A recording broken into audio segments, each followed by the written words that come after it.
চলেন আমরা দেখব হচ্ছে জাতিসংঘ। আপনি বাংলাদেশের যে কোনো চাকরির পরীক্ষাই দেন না কেন, জাতিসংঘ হচ্ছে খুব কমন একটা টপিক। এখান থেকে আপনি 1 মার্কস বা 2 মার্কস অবশ্যই অবশ্যই কমন পাবেন।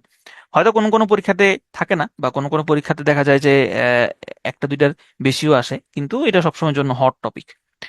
তো জাতিসংঘ বা ইউনাইটেড নেশনস এটা প্রতিষ্ঠিত হয়েছিল দ্বিতীয় বিশ্বযুদ্ধ চলাকালীন সময়ে। দ্বিতীয় যুদ্ধটা শুরু হয়েছিল 1939 সালে, এবং এটা শেষ হয়েছিল 1945 সালে। এবং পাক্কা প্রায় 6 বছর পর্যন্ত এই যুদ্ধটা সাস্টেন করেছিল, এবং এই যুদ্ধের সময়ই বিশ্বের নেতৃবৃন্দ চিন্তা করেছিল যে আসলে কিভাবে যুদ্ধ থেকে নিস্তার পাওয়া যায় এবং হচ্ছে শান্তি পাওয়া যায়। যদিও আমাদের ইতিহাসই বলে যে মানবজাতির ইতিহাস হচ্ছে যুদ্ধের ইতিহাস। এই যুদ্ধের সময়ই শান্তি প্রতিষ্ঠা করার জন্য বিভিন্ন ধাপে ধাপে বা বিভিন্ন সভা সম্মেলনের মধ্য দিয়ে জাতিসংঘ প্রতিষ্ঠিত হয়েছিল। তো এই ধাপগুলা এখানে একটা একটা করে আপনারা একটু পড়তে পারেন: লন্ডন ঘোষণা, আটলান্টিক সনদ, ওয়াশিংটন ডিসি সম্মেলন, মস্কো ঘোষণা, তেহরান সম্মেলন, ডামবার্টন ওকস সম্মেলন, ইয়াল্টা সম্মেলন এবং সান ফ্রান্সিসকো সম্মেলন। জাতিসংঘ তৈরির পিছনে এই সম্মেলনগুলো কাজ করেছে। তবে বিভিন্ন বইতে আরো কিছু সম্মেলন এখানে যুক্ত থাকে, যেমন ব্রেটন উডস সম্মেলন নামে একটা সম্মেলন এখানে যুক্ত থাকে, আর আরেকটা সম্মেলন এখানে যুক্ত থাকে। তো ওইগুলা এখানে আসলে আসবে না। যেমন আরেকটা সম্মেলন হচ্ছে কাসাব্লাঙ্কা সম্মেলন, ওইটাও এখানে যুক্ত থাকে, তবে সেগুলো এখানে আমরা আলোচনা করব না। কারণ জাতিসংঘের অফিসিয়াল যে ওয়েবসাইট, জাতিসংঘের ওইখানে জাতিসংঘ প্রতিষ্ঠার পিছনে যে হিস্টোরি দেওয়া আছে, সেখানে এই সম্মেলনগুলো বা এই ঘোষণাগুলোর কথাই বলা আছে। তো এই সম্মেলনগুলো থেকে প্রশ্ন আসতে পারে যে নিচের কোনটি জাতিসংঘ তৈরির সাথে জড়িত, বা নিচের কোনটি জাতিসংঘের সাথে তৈরির সাথে জড়িত নয়, এগুলা। তো শুরুতে সবগুলো আমাদেরকে এখানে পড়তে হবে না, আমরা একদম সংক্ষেপে পড়বো। প্রথম পদক্ষেপটা ছিল লন্ডন ঘোষণা। লন্ডন ঘোষণা নিয়ে বিস্তারিত কোনো কিছুই জানার প্রয়োজন নাই। আটলান্টিক সনদ নিয়ে কিছু জিনিসপত্র জানা যেতে পারে। আটলান্টিক সনদের ইংরেজি হচ্ছে চার্টার। চার্টারকে এটা অনেকে আবার সংবিধানও বলে থাকেন। যেমন জাতিসংঘ ইউনাইটেড নেশন চার্টার, বা এটা হচ্ছে জাতিসংঘের সনদ বা সংবিধান, যেটাই বলি না কেন। তো আটলান্টিক সনদ ছিল তৎকালীন যুক্তরাজ্যের প্রধানমন্ত্রী উইনস্টন চার্চিল এবং যুক্তরাষ্ট্রের তৎকালীন প্রেসিডেন্ট ফ্রাঙ্কলিন ডিলানো রুজভেল্ট, তারা দুইজন খুব গোপনে একটা বৈঠকে মিলিত হন, এবং ওই বৈঠকে মিলিত হয়ে তারা একটা ডকুমেন্ট পাবলিশ করেন, শান্তি কিভাবে রক্ষা করা যায়, কিভাবে শান্তি প্রতিষ্ঠা করা যায়। ওই ডকুমেন্টটাই মূলত আটলান্টিক সনদ নামে পরিচিত। এই আটলান্টিক সনদে টোটাল 8টা মূলনীতি ছিল। এই তথ্যটা হচ্ছে ইম্পর্টেন্ট, যে আটলান্টিক সনদে টোটাল কয়টা মূলনীতি ছিল। আটলান্টিক সনদে টোটাল হচ্ছে 8টা মূলনীতি ছিল। পরবর্তীতে ওয়াশিংটন ডিসি সম্মেলনে ফ্রাঙ্কলিন ডিলানো রুজভেল্ট তিনি জাতিসংঘ নামটা প্রথমবারের মতো ব্যবহার করেন। অর্থাৎ এই যে লন্ডন ঘোষণা বা আটলান্টিক সনদ, এখানে কিন্তু জাতিসংঘ নামটা ছিল না। ফ্রাঙ্কলিন ডি রুজভেল্ট তিনি প্রথমবারের মতো জাতিসংঘ এই নামটা ব্যবহার করেছিলেন। এই কারণেই ফ্রাঙ্কলিন ডিলানো রুজভেল্টকে জাতিসংঘের জনক বলা হয় বা ফাউন্ডিং ফাদার বলা হয়। এর পরবর্তীতে ডামবার্টন ওকস সম্মেলনে জাতিসংঘের তৈরি করার বা জাতিসংঘ দেখতে কেমন হবে পুরো স্ট্রাকচারটা ঠিক করা হয়েছিল, এবং এই ডামবার্টন ওকস সম্মেলনেই 5টা স্থায়ী সদস্য ঠিক করা হয়। স্থায়ী সদস্যকে সংক্ষেপে বলা হয় P5। P5 মানে হচ্ছে পি মানে ফর পার্মানেন্ট, আর 5 মানে তো 5। তো এখানে কারা কারা আছে এই পার্মানেন্ট 5-এ? চায়না, ফ্রান্স, রাশিয়ান ফেডারেশন, তৎকালীন সময়ে ছিল Soviet Union, the United Kingdom, বাংলাতে যুক্তরাজ্য, এবং ইউনাইটেড স্টেটস অফ আমেরিকা বা যুক্তরাষ্ট্র। এই 5টা দেশ হচ্ছে জাতিসংঘের স্থায়ী সদস্য বা পার্মানেন্ট মেম্বার। বাকি যারা আছে তারা হচ্ছে অস্থায়ী সদস্য। তো এই 5টা সদস্য ঠিক করা হয় ডামবার্টন ওকস সম্মেলনে। এখানে আরো বিস্তারিত অনেক কিছু আছে, আপাতত ওইগুলো আপনাদের জন্য গুরুত্বপূর্ণ না। এই 5জন সদস্যের ক্ষমতা আরেকটু বাড়ানোর জন্য ইয়াল্টা সম্মেলনে একটা বিশেষ ক্ষমতা তাদেরকে দেওয়া হয়। সেই ক্ষমতার নাম হচ্ছে ভেটো ক্ষমতা বা ভেটো পাওয়ার। এই ভেটো পাওয়ারের মেইন থিমটা ছিল জাতিসংঘে কোনো প্রস্তাব যদি পাশ হইতে হয়, বিশেষ করে নিরাপত্তা পরিষদে কোনো প্রস্তাব যদি পাশ হইতে হয়, তাহলে অবশ্যই এই 5জনের সম্মতি লাগবে। 5জনের যে কোনো একজন যদি ওই প্রস্তাবে সম্মতি প্রদান না করেন, তাহলে সেই প্রস্তাবটা আর পাশ হবে না। এটাই হচ্ছে ভেটো ক্ষমতা। তাহলে এই ভেটো ক্ষমতা দেওয়া হয়েছিল ইয়াল্টা সম্মেলনে। এই 1945 সালেই জাতিসংঘের প্রতিষ্ঠার পেছনে সর্বশেষ সম্মেলনটা হয়েছিল, যার নাম ছিল সান ফ্রান্সিসকো সম্মেলন। এই সম্মেলনে জাতিসংঘের চার্টার বা জাতিসংঘের সনদ স্বাক্ষরিত হয়। যে কোনো প্রতিষ্ঠার পেছনে একটা চার্টার থাকে বা সনদ থাকে, সেই সনদটা হচ্ছে স্বাক্ষরিত করতে হয় বা স্বাক্ষর করতে হয়। তো জাতিসংঘ সনদ স্বাক্ষরিত হয়েছিল 1945 সালে সান ফ্রান্সিসকোতে। এই সনদটা শুরুতে স্বাক্ষর করেছিল 50টা দেশ। ওই সম্মেলনে 50টা দেশ ছিল তৎকালীন সময়ে। তবে আরেকটা দেশ, পোল্যান্ড, তারা স্বাক্ষর করেছিল কয়েকদিন পরে। কয়েকদিন পরে বলতে কয়েক মাস পরে করেছিল। 1945 সালেরই অক্টোবর মাসে 51তম দেশ হিসেবে পোল্যান্ড এটা স্বাক্ষর করে। এবং এই পোল্যান্ডে স্বাক্ষরের পরে 1945 সালের 24শে অক্টোবর এই সনদটা কার্যকর হয়। এবং সনদ কার্যকর হওয়ার মধ্য দিয়েই জাতিসংঘ আনুষ্ঠানিকভাবে আত্মপ্রকাশ করে। এইখানে আপনাদেরকে মনে রাখতে হবে 1945 সালের 24শে অক্টোবর সনদ কার্যকর হয়, এটা একটা তথ্য মনে রাখতে হবে। আরেকটা মনে রাখতে হবে যে 51তম দেশ হিসেবে পোল্যান্ড স্বাক্ষর করেছিল, এবং এই কারণে যদি প্রশ্ন আসে জাতিসংঘের সনদে মোট কয়টা দেশ স্বাক্ষর করেছে, তাহলে উত্তর হবে কিন্তু 51টি। অর্থাৎ জাতিসংঘের ফাউন্ডিং মেম্বার ফাউন্ডিং মেম্বার হচ্ছে টোটাল 51টা। যেহেতু সনদটা স্বাক্ষরিত হয়েছিল 26 জুন এবং পরবর্তীতে এটা কার্যকর হয় 24 অক্টোবর, এই কারণে প্রতি বছর 24শে অক্টোবর জাতিসংঘ দিবস বা ইউনাইটেড নেশনস ডে হিসেবে পালন করা হয়। জাতিসংঘের বর্তমান সদস্য সংখ্যা হচ্ছে 193টা।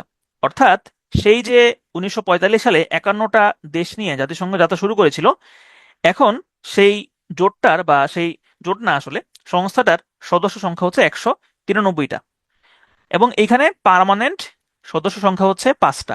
এই 193টা সদস্যের মধ্যে সর্বশেষ যোগ দিয়েছে দক্ষিণ সুদান, ইংরেজিতে সাউথ সুদান। 2011 সালে তারা জাতিসংঘের 193তম সদস্যপদ লাভ করে।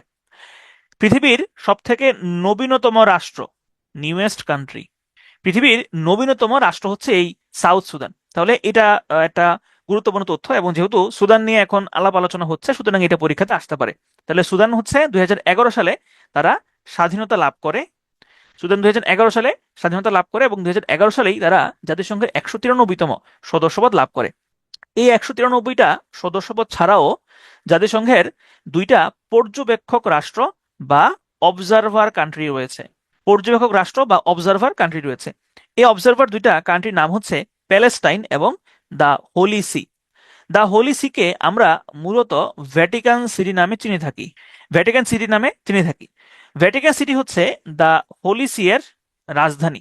মূলত রাজধানীর নামেই এই দেশটা পরিচিত। অবজারভার স্টেটগুলোর মূল কাজ হচ্ছে জাতিসংঘের বিভিন্ন সভা, সম্মেলন, কনফারেন্সে তারা আসতে পারে, কিন্তু কোনো ধরনের ভোটাভুটিতে অংশগ্রহণ করতে পারে না। এবং জাতিসংঘের সাধারণ পরিষদের সদস্য ছাড়া জাতিসংঘের অন্যান্য যে বিশেষায়িত সংস্থা আছে, যেমন ইউনেস্কো, ইউনিসেফ, ডাব্লিউএইচও, এগুলার মেম্বার কিন্তু এই অবজারভার কান্ট্রিগুলো থাকে। এই অবজারভার দেশগুলো থেকেই পরবর্তীতে জাতিসংঘের সাধারণ পরিষদ বা জাতিসংঘের সদস্য হিসেবে মর্যাদা প্রদান করা হয়।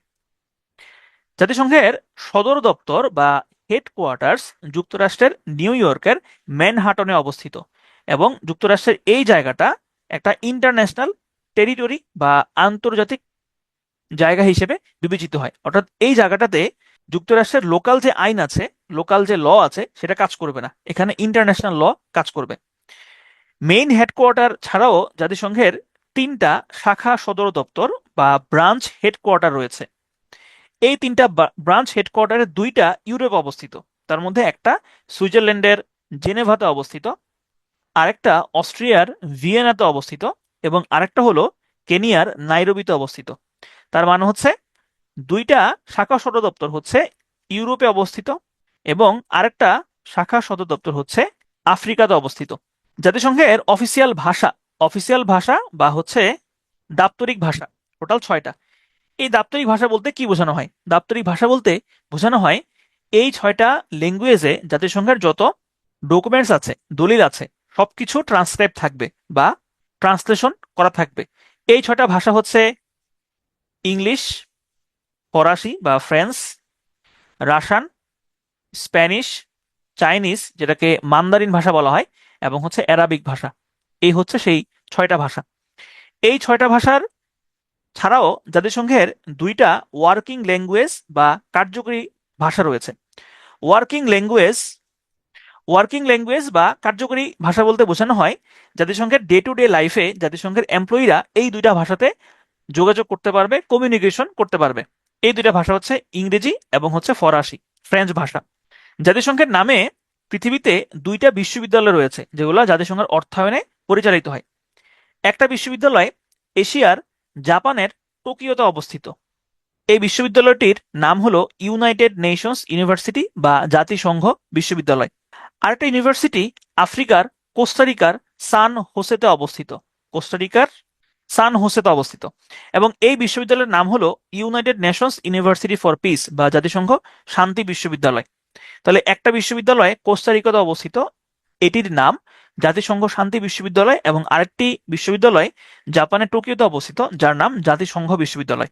জাতিসংঘের প্রধান নির্বাহী কর্মকর্তা বা প্রধান হিসেবে যিনি কাজ করেন তার নাম হচ্ছে বা তার পদবি হচ্ছে মহাসচিব, এবং ইংরেজিতে হচ্ছে secretary general, not general secretary, secretary general. এখন পর্যন্ত 9 জন মহাসচিব জাতিসংঘে কাজ করেছেন, এখন নবম মহাসচিব জাতিসংঘে কাজ করছেন। জাতিসংঘের প্রথম মহাসচিবের নাম হচ্ছে ট্রিক ভ্যালি। তিনি ছিলেন নরওয়ের নাগরিক, এবং তিনি তার নামটা খ্যাত এই কারণে তিনি কোরিয়া যুদ্ধের সময় জাতিসংঘের প্রেসিডেন্ট ছিলেন, এবং কোরিয়া যুদ্ধ বন্ধে তিনি মোটামুটি ভালো তৎপর ছিলেন।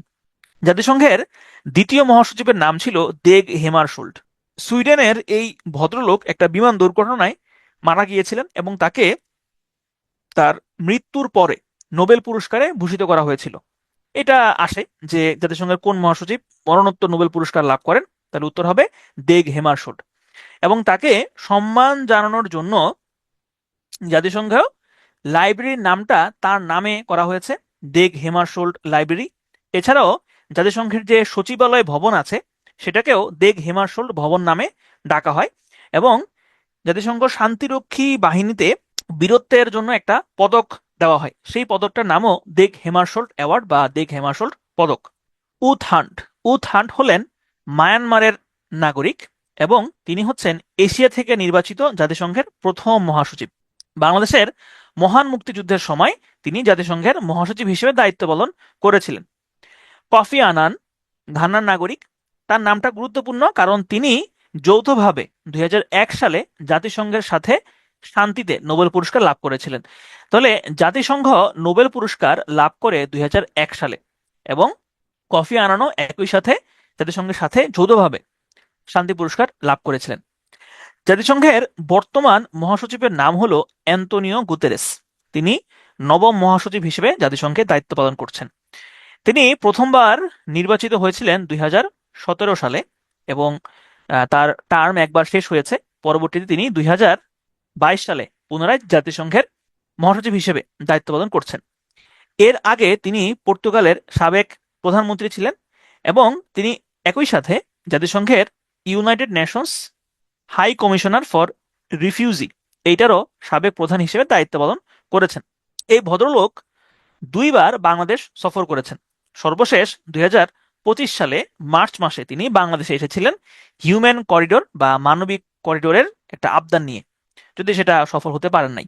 অ্যান্তোনিও গুতেরেস সহ এখন পর্যন্ত মোট 5 জন মহাসচিব বাংলাদেশ সফর করেন। তার মধ্যে প্রথম এসেছিলেন কার্ট ওয়াল্ডহেইম, এবং সর্বশেষ এসেছিলেন অ্যান্তোনিও গুতেরেস। এছাড়াও হ্যাভিয়ার পেরেজ দা কুয়েলার, কফি আনান, বান কি মুন তারাও বাংলাদেশের আতিথেয়তা গ্রহণ করেছিলেন। তবে আমরা 2টা নামই মনে রাখবো। একটা হইল কার্ট ওয়াল্ডহেইম, তিনি প্রথমবারের মতো জাতিসংঘের মহাসচিব হিসেবে বাংলাদেশে এসেছিলেন, এই সালগুলো পড়ার প্রয়োজন নেই। আর আরেকটা বলবেন অ্যান্তোনিও গুতেরেস, তিনি সর্বশেষ বাংলাদেশ সফর করেন জাতিসংঘ মহাসচিব হিসেবে। এরপরে আমরা দেখব জাতিসংঘের অঙ্গ সংস্থা। জাতিসংঘের অঙ্গ সংস্থাগুলোর টোটাল 6টা অঙ্গ সংস্থা জাতিসংঘে রয়েছে। এই 6টা অঙ্গ সংস্থা হচ্ছে সাধারণ পরিষদ, নিরাপত্তা পরিষদ, অর্থনৈতিক ও সামাজিক পরিষদ, সচিবালয়, আন্তর্জাতিক আদালত এবং অছি পরিষদ।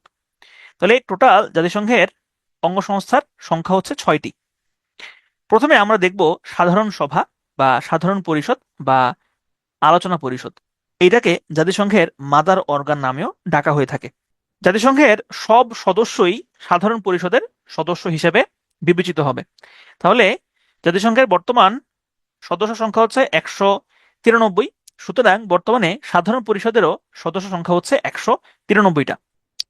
সাধারণ পরিষদের প্রথম অধিবেশন অনুষ্ঠিত হয়েছিল 1946 সালের 10 জানুয়ারি। তৎকালীন সময়ে তখনও যুক্তরাষ্ট্রের নিউ ইয়র্কে জাতিসংঘের হেডকোয়ার্টার্স তৈরি হয় নাই। এই কারণে জাতিসংঘের সাধারণ পরিষদের প্রথম অধিবেশনটা হয়েছিল লন্ডনের সেন্ট্রাল হলে। লন্ডনের সেন্ট্রাল হলে 1946 সালের 10 জানুয়ারি জাতিসংঘের সাধারণ পরিষদের অধিবেশন অনুষ্ঠিত হয়েছিল। সাধারণ পরিষদকে আরেকটা নামেও ডাকা হয়, সেই নামটা হলো বিশ্বের আইনসভা। কেন বিশ্বের আইনসভা নামে ডাকা হয়? কারণ এখানে বিশ্বের সব দেশের প্রতিনিধিরা থাকেন এবং এখানে অনেক কিছুই প্রস্তাব পাস হয়, এই কারণে এটাকে বিশ্বের আইনসভা নামে ডাকা হয়ে থাকে। প্রতি বছর একটা নির্দিষ্ট সময়ে জাতিসংঘের সাধারণ পরিষদের অধিবেশন বসে এবং এই সময়টা সবসময় নির্দিষ্ট থাকে। আগে এই সময়টা ছিল তৃতীয় মঙ্গলবার। সেপ্টেম্বর মাসের তৃতীয় মঙ্গলবার আগে জাতিসংঘের সাধারণ পরিষদের সভা অনুষ্ঠিত হতো। তবে 2023 সাল থেকে এই নিয়মটা বদলে গিয়েছে। 2023 সাল থেকে প্রতি বছর সেপ্টেম্বর মাসের দ্বিতীয় সপ্তাহের মঙ্গলবার, খেয়াল করুন, দ্বিতীয় সপ্তাহের মঙ্গলবার সাধারণ পরিষদের অধিবেশন অনুষ্ঠিত হচ্ছে। দ্বিতীয় সপ্তাহের মঙ্গলবার। দ্বিতীয় সপ্তাহের মঙ্গলবার বলতে এখানে কি বোঝানো হচ্ছে এটা ছোট্ট করে একটু ব্যাখ্যা করি। ধরুন কোন একটা মাসের 1 তারিখ, সেদিন হচ্ছে স্যাটারডে, আর 2 তারিখ হচ্ছে সানডে, 3 তারিখ মানডে, 4 তারিখ টুইসডে। আমাদের দেশে শুক্রবার হচ্ছে উইকেন্ড, কিন্তু পৃথিবীর ম্যাক্সিমাম দেশেই উইকেন্ড মানে হচ্ছে সানডে। যদি একটা মাস শনিবার থেকে শুরু হয় এবং 2 তারিখে হয় উইকেন্ড, তাহলে প্রথম যে দিনটা আছে, সপ্তাহের প্রথম যে দিনটা আছে, সেটাকেই উইক 1 বলে ধরে নেওয়া হয়।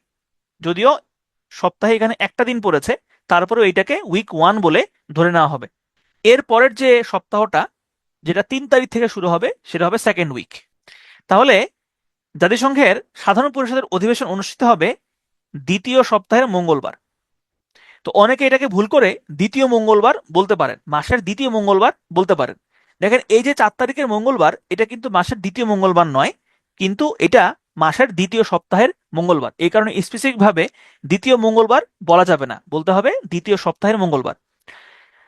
সাধারণ পরিষদের সর্বশেষ অধিবেশন ছিল 80তম অধিবেশন। সর্বশেষ অধিবেশন ছিল 80তম অধিবেশন, এবং এই অধিবেশনটা শুরু হয়েছিল 9 সেপ্টেম্বর 2025। 9 সেপ্টেম্বর 2025 হচ্ছে এই অধিবেশনটা অনুষ্ঠিত হয়েছিল। তো অধিবেশনের 2টা পার্ট থাকে। একটা হচ্ছে ইনঅগারেশন, অর্থাৎ যখন অধিবেশনটা শুরু হয়, এবং এরপরে কিছুদিন পরে ডিবেট শুরু হয়। এই ডিবেটে প্রতিটা দেশের রাষ্ট্রপ্রধান তাদের সঙ্গে সাধারণ পরিষদে বক্তব্য রাখতে পারেন। এই বছর অধিবেশন শুরু হয় 9 সেপ্টেম্বর এবং ডিবেট শুরু হয়েছিল 23 সেপ্টেম্বর 2025। অধিবেশনের শুরুতেই, অর্থাৎ অধিবেশনের আগেই, জাতিসংঘের সাধারণ পরিষদের জন্য একজন সভাপতি এবং 21 জন সহসভাপতি নির্বাচিত করা হয়, এবং এই সভাপতির মেয়াদ থাকে হচ্ছে 1 বছর। সাধারণ পরিষদের অধিবেশনে প্রতিটা দেশ সর্বোচ্চ 5 জন করে প্রতিনিধি পাঠাতে পারেন। অর্থাৎ এই যে ডিবেট হবে বা সভা হবে, এখানে একটা দেশ 5 জন করে প্রতিনিধি পাঠাতে পারবেন। তবে ভোট সংখ্যা থাকবে একটি, অর্থাৎ যদি কোনো প্রস্তাবে ভোট দিতে হয় তাহলে কেবল একটি ভোটই তারা দিতে পারবেন। জাতিসংঘের 80তম যে অধিবেশনটা ছিল, সেই অধিবেশনে একটা গুরুত্বপূর্ণ তথ্য হলো 21 জন সহসভাপতির মধ্যে একজন সহসভাপতি কিন্তু বাংলাদেশও ছিল।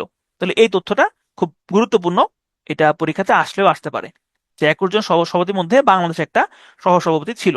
বর্তমানে জাতিসংঘের 80তম অধিবেশন চলছে এখানে কেন বললাম? অধিবেশনটা অলরেডি শেষ হয়ে গিয়েছে। সাধারণত সামনের 81তম অধিবেশন যতদিন না পর্যন্ত শুরু হবে, ততদিন পর্যন্ত বলা হবে যে 80তম অধিবেশন এখনো চলছে। এই 80তম অধিবেশনের সভাপতি হিসেবে দায়িত্ব পালন করেছেন আনালেনা বেরবক। তিনি একজন জার্মান ডিপ্লোম্যাট। এই 80তম অধিবেশনের একটা থিম ছিল, থিমটা হচ্ছে বেটার টুগেদার। এটা মাথায় রাখতে পারেন, বেটার টুগেদার ছিল 80তম অধিবেশনের থিম। এই 80তম অধিবেশনে কিছু গুরুত্বপূর্ণ সিদ্ধান্ত নেওয়া হয়। এর মধ্যে একটা ছিল UN80 রিফর্ম উদ্যোগ। UN80 রিফর্ম উদ্যোগ। UN80 রিফর্ম ইনিশিয়েটিভ, তারপরে সাস্টেনেবল ডেভেলপমেন্ট গোলসের অগ্রগতি নিয়ে আলাপ আলোচনা করা হয়েছে। এছাড়াও আরো বিভিন্ন বিষয় নিয়ে আলোচনা করা হয়েছে, তবে এই দুইটাই ছিল মোস্ট ইম্পর্টেন্ট। বাংলাদেশের মাননীয় প্রধান উপদেষ্টা ডক্টর মোহাম্মদ ইউনূস তিনি জাতিসংঘের সাধারণ পরিষদে ৮০তম অধিবেশনে বক্তব্য রাখেন ২৬ সেপ্টেম্বর ২০২৫। তিনি যেখানেই যান তিনি একটা কমন কথা বলেন, সেই কমন কথাটা হচ্ছে ৩-0 ওয়ার্ল্ড। ৩-0 ওয়ার্ল্ড মানে হচ্ছে শূন্য কার্বন নির্গমন, শূন্য দারিদ্র্য এবং শূন্য বেকারত্ব। তিনি যেখানেই যাবেন এইটা তিনি অবশ্যই কথাবার্তা বলবেন, এবং যেহেতু তিনি এখন ক্ষমতায় আছেন সুতরাং এইটা নিয়ে প্রশ্ন আসতে পারে। তাহলে মনে রাখবেন ৩-0 মানে কয়টা, কোন কোন জিরো বলা হচ্ছে? শূন্য কার্বন নির্গমন, শূন্য দারিদ্র্য এবং হচ্ছে শূন্য বেকারত্ব। এছাড়াও আরো বিভিন্ন ধরনের কথাবার্তা তিনি বলেছেন, ওগুলো আসলে ইম্পর্টেন্ট না। সাধারণ পরিষদে যদি কোনো প্রস্তাব পাশ হইতে হয়, কোনো একটা ভোটাভুটি দরকার হইলো বা কোনো একটা প্রপোজাল এখানে আসলো, যদি প্রস্তাব পাশ হইতে হয় তাহলে সেখানে অবশ্যই 2/3 ভোট দরকার পড়বে। 2/3 ভোট মানে হচ্ছে যে ধরেন 3 ভাগ আমি করলাম, এই 2 ভাগ অবশ্যই প্রস্তাবের পক্ষে ভোট দিতে হবে, তাহলে ওই প্রস্তাবটা পাশ হবে, আর নাহলে পাশ হবে না। সাধারণ পরিষদ কি কি কাজ করে? সাধারণ পরিষদ মোটামুটি সব কাজই করে, তবে এই সব কাজগুলোর অবশ্যই নিরাপত্তা পরিষদের সুপারিশে তারপরে করে। নিরাপত্তা পরিষদ হ্যাঁ বললে তারপরেই সাধারণ পরিষদ এই কাজগুলো করার চান্স পায় বা অনুমতি পায়। তাহলে যেমন সাধারণ পরিষদের সভাপতি নির্বাচন করা, মহাসচিব নিয়োগ দেওয়া, কোনো সদস্য দেশকে যদি বহিষ্কার করতে হয় সেটা করা, জাতিসংঘের বাজেট পাশ করা, সদস্য দেশের চাঁদার পরিমাণ নির্ধারণ করা, অঙ্গ সংস্থার সদস্য নির্বাচন করা, নিরাপত্তা পরিষদের অস্থায়ী সদস্য নির্বাচন ইত্যাদি ইত্যাদি, এই কাজগুলো সাধারণ পরিষদ করে থাকে। এখন আসেন UN80 ইনিশিয়েটিভ বা ওই যে UN80 রিফর্ম উদ্যোগ, সেটা আসলে কি? মূলত যুক্তরাষ্ট্র জাতিসংঘের যে এই যে এত কার্যক্রম চলে, সেটা চলার জন্য তো অবশ্যই চাঁদা দরকার হবে, ঠিক না? এই চাঁদার ম্যাক্সিমাম পোর্শনটাই বা একটা বিগ পোর্শন প্রদান করে হচ্ছে বিগ পোর্শন প্রদান করে যুক্তরাষ্ট্র। যুক্তরাষ্ট্র সম্প্রতি তাদের কস্ট কাটিং এর মনোযোগী হয়েছে, কারণ তাদের প্রচুর পরিমাণে ঋণ আছে, দেনা আছে। তো এই কারণে তারা কস্ট কাটিং এর দিকে যাচ্ছে, এবং এখানে তারা জাতিসংঘের কস্ট কাটিংও করছে। যুক্তরাষ্ট্র থেকে জাতিসংঘ প্রায় 800 থেকে 900 মিলিয়ন ডলারের মতো প্রতি বছর চাঁদা পায়। এই টাকাটা অনেকটাই কমে যাবে। তো এই কারণেই জাতিসংঘ তাদের কার্যক্রম বা বিভিন্ন অঙ্গ সংস্থাগুলো ছোট করার চিন্তা করেছে এবং কর্মী ছাঁটাইয়ের সিদ্ধান্ত নিয়েছে। মূলত এইটাই হচ্ছে ইউএন ইনিশিয়েটিভের মেন উদ্দেশ্য। তবে এটা তো আর সরাসরি বলা যাবে না, এই কারণে তারা বলেছে এটার উদ্দেশ্য হলো জাতিসংঘকে কিভাবে আরো দক্ষ করা যায়, কিভাবে একীভূত করা যায় এবং কিভাবে আরো আধুনিক করে তোলা যায়। তো এটার টোটাল 3টা অংশ আছে। এই 3টা অংশ হচ্ছে দক্ষতা বাড়ানো, ম্যান্ডেট পর্যালোচনা করা এবং গঠনমূলক পরিবর্তন করা বা স্ট্রাকচারাল চেঞ্জ আনা। জাস্ট এতটুকু জানলে চলবে যে দক্ষতা বাড়ানো, ম্যান্ডেট পর্যালোচনা, ম্যান্ডেট মানে হচ্ছে জাতিসংঘ যে উদ্দেশ্য নিয়ে তৈরি হয়েছিল সেই উদ্দেশ্য, এবং হচ্ছে গঠনমূলক পরিবর্তন বা স্ট্রাকচারাল চেঞ্জ আনা। স্ট্রাকচারাল চেঞ্জের মধ্যে জাতিসংঘের কিছু কাজ আছে যেটা জাতিসংঘের 2টা প্রতিষ্ঠান বা 2টা সংস্থা করে একই কাজ। যেমন ধরুন মানব উন্নয়ন বা উন্নয়নমূলক কার্যক্রমগুলো করা, এটা ইকোসকও করে, আবার ইউএনডিপিও করে। তো এই ধরনের রিপিটেটিভ কাজগুলো বন্ধ করা, এটাও কিন্তু UN80 ইনিশিয়েটিভের একটা উদ্দেশ্য। আমরা এখন চলে যাব ইউনাইটেড নেশন সিকিউরিটি কাউন্সিল বা সংক্ষেপে UNSC তে, বাংলায় নিরাপত্তা পরিষদ। এই নিরাপত্তা পরিষদকে স্বস্তি পরিষদ বলা হয়, অথবা এটাকে গ্লোবাল সেফটি নেট নামেও ডাকা হয়ে থাকে। নিরাপত্তা পরিষদের বর্তমান সদস্য সংখ্যা হচ্ছে 15টি, তবে এটা একসময় 15 ছিল না। 1965 সাল পর্যন্ত এটার সংখ্যা ছিল 11টা, যেখানে পার্মানেন্ট মেম্বার ছিল 5টা এবং টেম্পোরারি মেম্বার ছিল 6টা। 1965 সালে এই টেম্পোরারি মেম্বার 6টা থেকে 11টায় উন্নীত করা হয়, 6 থেকে 10-এ উন্নীত করা হয়। তখন জাতিসংঘের নিরাপত্তা পরিষদের টোটাল মেম্বার দাঁড়ায় হচ্ছে 15টা। এই 15টা মেম্বারদের মধ্যে 10 জন হচ্ছে অস্থায়ী। বর্তমানে অস্থায়ী মেম্বারদের মধ্যে রয়েছে Algeria, Denmark, Greece, Guyana, Pakistan, Panama, Republic of Korea, Sierra Leone, Slovenia এবং সোমালিয়া। এর মধ্যে এশিয়া মহাদেশের 2টা দেশ আছে, রিপাবলিক অফ কোরিয়া এবং হচ্ছে পাকিস্তান। এই রিপাবলিক অফ কোরিয়া মানে হচ্ছে দক্ষিণ কোরিয়া, এটা কিন্তু এটা উত্তর কোরিয়া না, এটা হচ্ছে দক্ষিণ কোরিয়া। তাহলে পাকিস্তান এবং রিপাবলিক অফ কোরিয়া হচ্ছে বর্তমানে এশিয়ার দেশ হিসেবে জাতিসংঘের নিরাপত্তা পরিষদে দায়িত্ব পালন করছে। নিরাপত্তা পরিষদের অস্থায়ী সদস্য হিসেবে সব থেকে বেশি বার নির্বাচিত হয়েছে জাপান এবং হচ্ছে ব্রাজিল। বাংলাদেশ বাংলাদেশ এখন পর্যন্ত দুইবার বাংলাদেশ এখন পর্যন্ত দুইবার হচ্ছে জাতিসংঘের নিরাপত্তা পরিষদের অস্থায়ী সদস্যপদ লাভ করেছিল। তো এই অস্থায়ী সদস্যদের মেয়াদ থাকে 2 বছর, অর্থাৎ প্রতি 2 বছর পর পর তারা চেঞ্জ হবে, নতুন করে অস্থায়ী সদস্য যোগ দিবে। আর নিরাপত্তা পরিষদে যিনি সভাপতির দায়িত্ব পালন করবেন তার মেয়াদ থাকে হচ্ছে 1 মাস। নিরাপত্তা পরিষদে এখন পর্যন্ত সব থেকে বেশি পরিমাণে ভেটো দিয়েছে রাশিয়া। ওই যে ভেটো পাওয়ার, স্থায়ী সদস্যদের যে ভেটো পাওয়ার, সেটা এখন পর্যন্ত সব থেকে বেশি পরিমাণে ভেটো দিয়েছে রাশিয়া। নিরাপত্তা পরিষদে কোনো সিদ্ধান্ত যদি পাশ হইতে হয় তাহলে অবশ্যই সেখানে 9টা ভোট দরকার পড়বে। অর্থাৎ যেই 15টা মেম্বার আছে এই 15টা মেম্বারের মধ্যে অবশ্যই 9 জন ভোট দিতে হবে, তাহলে ওই প্রস্তাবটা পাশ হবে। এবং এই 9টা ভোটের মধ্যে অবশ্যই পার্মানেন্ট 5 বা P5 এর ভোট লাগবে। P5 এর কোনো ভোট না হলে ওই প্রস্তাবটা কিন্তু পাশ হবে না। নিরাপত্তা পরিষদ মোটামুটি জাতিসংঘের সব কাজই করে এবং সে সব কাজ করার জন্য সাধারণ পরিষদকে সুপারিশ করে।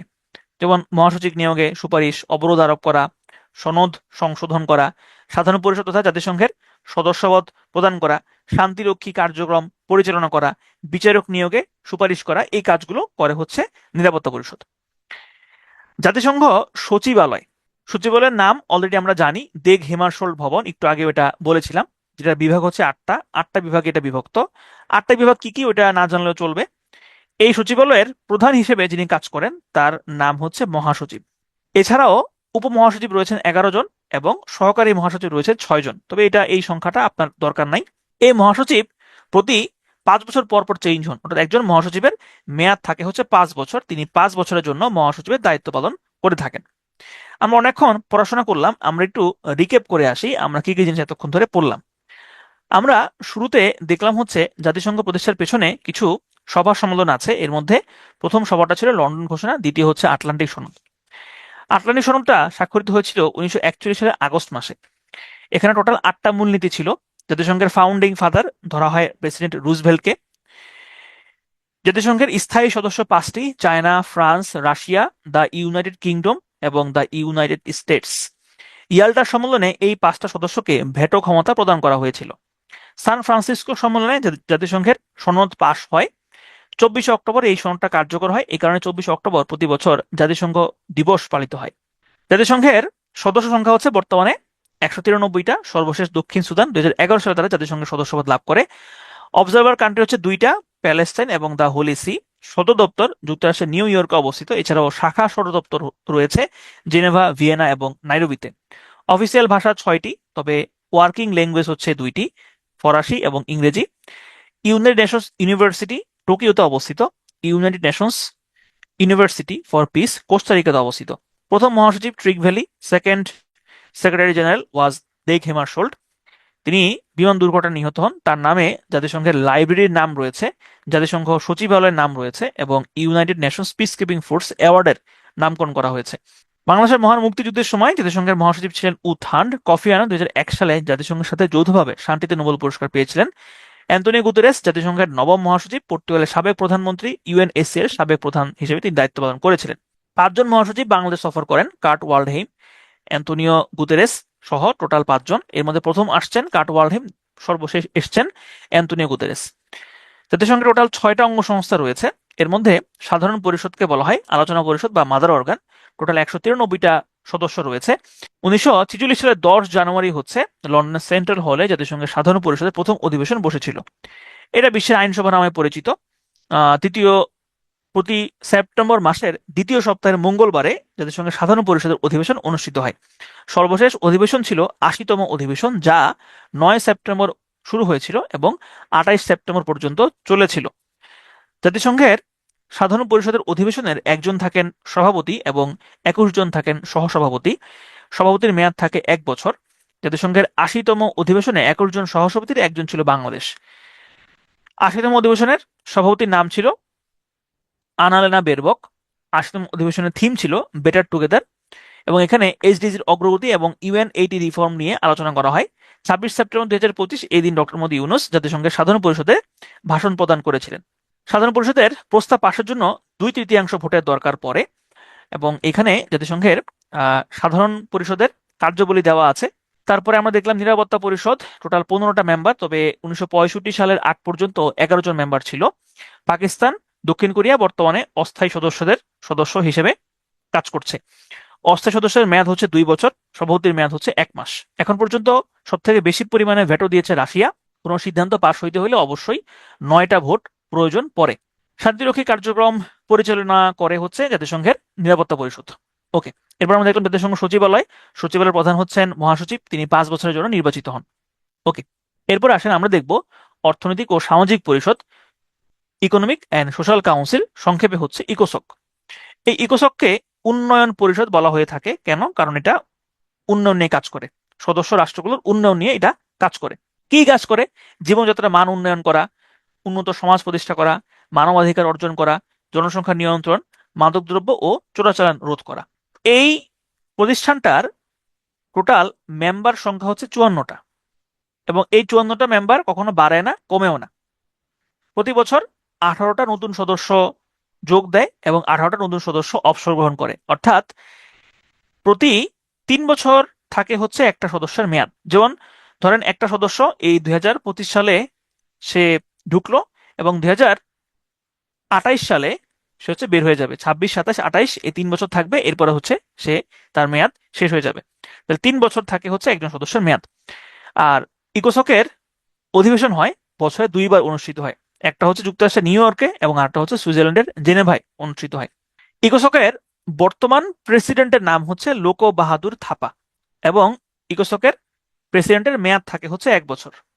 তাহলে আমরা এতক্ষণ পর্যন্ত যেসব প্রেসিডেন্টের মেয়াদ দেখেছি সেটা একটু আমরা রিক্যাপ করি। ইউএনজিএ এবং হচ্ছে ইকোসক, এই দুইটা প্রতিষ্ঠানের প্রেসিডেন্টের মেয়াদ থাকে হচ্ছে 1 বছর। আর আরেকটা আমরা দেখলাম ইউএনএসসি এর প্রেসিডেন্টের মেয়াদ থাকে হচ্ছে 1 মান্থ। ওকে, ইকোসকের যে 54টা মেম্বার থাকে, এই 54টা সদস্যের মধ্যে বাংলাদেশও কিন্তু বর্তমানে ইকোসকের মেম্বার, এবং বাংলাদেশ দশমবারের মতো 2025, 26, 27 এই 3 বছরের জন্য ইকোসকের সদস্য হিসেবে নির্বাচিত হয়েছে। ইকোসকের কাজ ঠিকঠাক মতো করার জন্য এটার টোটাল 5টা আঞ্চলিক কমিশন রয়েছে। এই 5টা আঞ্চলিক কমিশনকে একত্রে ইউনাইটেড নেশন ফ্যামিলি নামেও ডাকা হয়ে থাকে। তবে এই 5টা কমিশনে আপনাকে পড়তে হবে না, জাস্ট একটু নাইস টু নো হিসেবে পড়ে যেতে পারেন যে ইউরোপিয়ান যে কমিশনটা সেটার সদর দপ্তর জেনেভায় অবস্থিত। তারপরে আফ্রিকান যে কমিশন সেটা আদ্দিস আবাবায় অবস্থিত। ল্যাটিন আমেরিকার জন্য যে কমিশনটা সেটা সান্তিয়াগোতে অবস্থিত, চিলির সান্তিয়াগো। এইটা হচ্ছে গুরুত্ব সহকারে পড়তে হবে, সেটা হচ্ছে ESCAP, Economic and Social Commission for Asia and the Pacific, যেটার সদর দপ্তর থাইল্যান্ডের ব্যাংককে অবস্থিত। আর সর্বশেষ পশ্চিম এশিয়ার জন্য যেই কমিশনটা রয়েছে সেটার সদর দপ্তর লেবাননের বৈরুতে অবস্থিত। আন্তর্জাতিক আদালত, এটাকে আন্তর্জাতিক আদালত বলা হয় অথবা আন্তর্জাতিক ন্যায় বিচার আদালতও বলা হয়ে থাকে। তাহলে আন্তর্জাতিক আদালত অথবা এটাকে আন্তর্জাতিক ন্যায় বিচার আদালতও বলা হয়ে থাকে, এবং সংক্ষেপে হচ্ছে আইসিজে বলা হয়ে থাকে, ইন্টারন্যাশনাল কোর্ট অফ জাস্টিস বলা হয়ে থাকে। তো এই ন্যায় বিচার আদালতটা কিন্তু জাতিসংঘের মূল অঙ্গ সংস্থার একটা, যেটা প্রতিষ্ঠা পায় 1945 সালে, জাতিসংঘের সাথেই একসাথে প্রতিষ্ঠিত হয়। বর্তমানে এই আন্তর্জাতিক আদালত, এটার সদর দপ্তর নেদারল্যান্ডসের পিস প্যালেসে অবস্থিত। এই পিস প্যালেসটা হচ্ছে নেদারল্যান্ডসের হেগ শহরে অবস্থিত। এই আইসিজে বা আন্তর্জাতিক ন্যায় বিচার আদালতের বর্তমান প্রেসিডেন্টের নাম হলো প্রফেসর ইউজি ইওয়াসাওয়া, এবং প্রেসিডেন্ট 3 বছরের জন্য নির্বাচিত হন। আন্তর্জাতিক অপরাধ আদালতের, এটা যদি একটা আন্তর্জাতিক আদালত, সেহেতু এখানে অবশ্যই বিচারক থাকবেন। আন্তর্জাতিক ন্যায় বিচার আদালত বা আন্তর্জাতিক আদালতের বিচারক সংখ্যা হচ্ছে 15 জন, টোটাল 15 জন, এবং তারা টোটাল 9 বছরের জন্য নির্বাচিত হন। এই 15 জন কোত্থেকে নির্বাচিত হন এটা জাতিসংঘের নিরাপত্তা পরিষদে কিন্তু ঠিক করে। নিরাপত্তা পরিষদে এটা ঠিকঠাক করে যে কারা এখানে আসবে, কারা এখানে আসবে না। এই আদালতের কাজটা কি? কাজটা হচ্ছে জাতিসংঘের যে কোনো সদস্য যদি কোনো সদস্যের বিরুদ্ধে সংক্ষুব্ধ থাকে বা মনে করে যে অমুক সদস্য আমার ক্ষতি করেছে, তাহলে সে এই আদালতে মামলা করতে পারবে। তবে এইখানে কোনো ব্যক্তির বিরুদ্ধে মামলা করা যায় না, কেবল দেশ এবং দেশের বিরুদ্ধেই মামলা করা যায়। আইসিজে এর মতোই আরেকটা আদালতও আছে, তবে সেইটা জাতিসংঘের মূল অঙ্গ সংস্থা নয়। এই আরেকটা আদালতের নাম হচ্ছে ইন্টারন্যাশনাল ক্রিমিনাল কোর্ট, বা সংক্ষেপে আইসিসি, বাংলাতে আন্তর্জাতিক অপরাধ আদালত।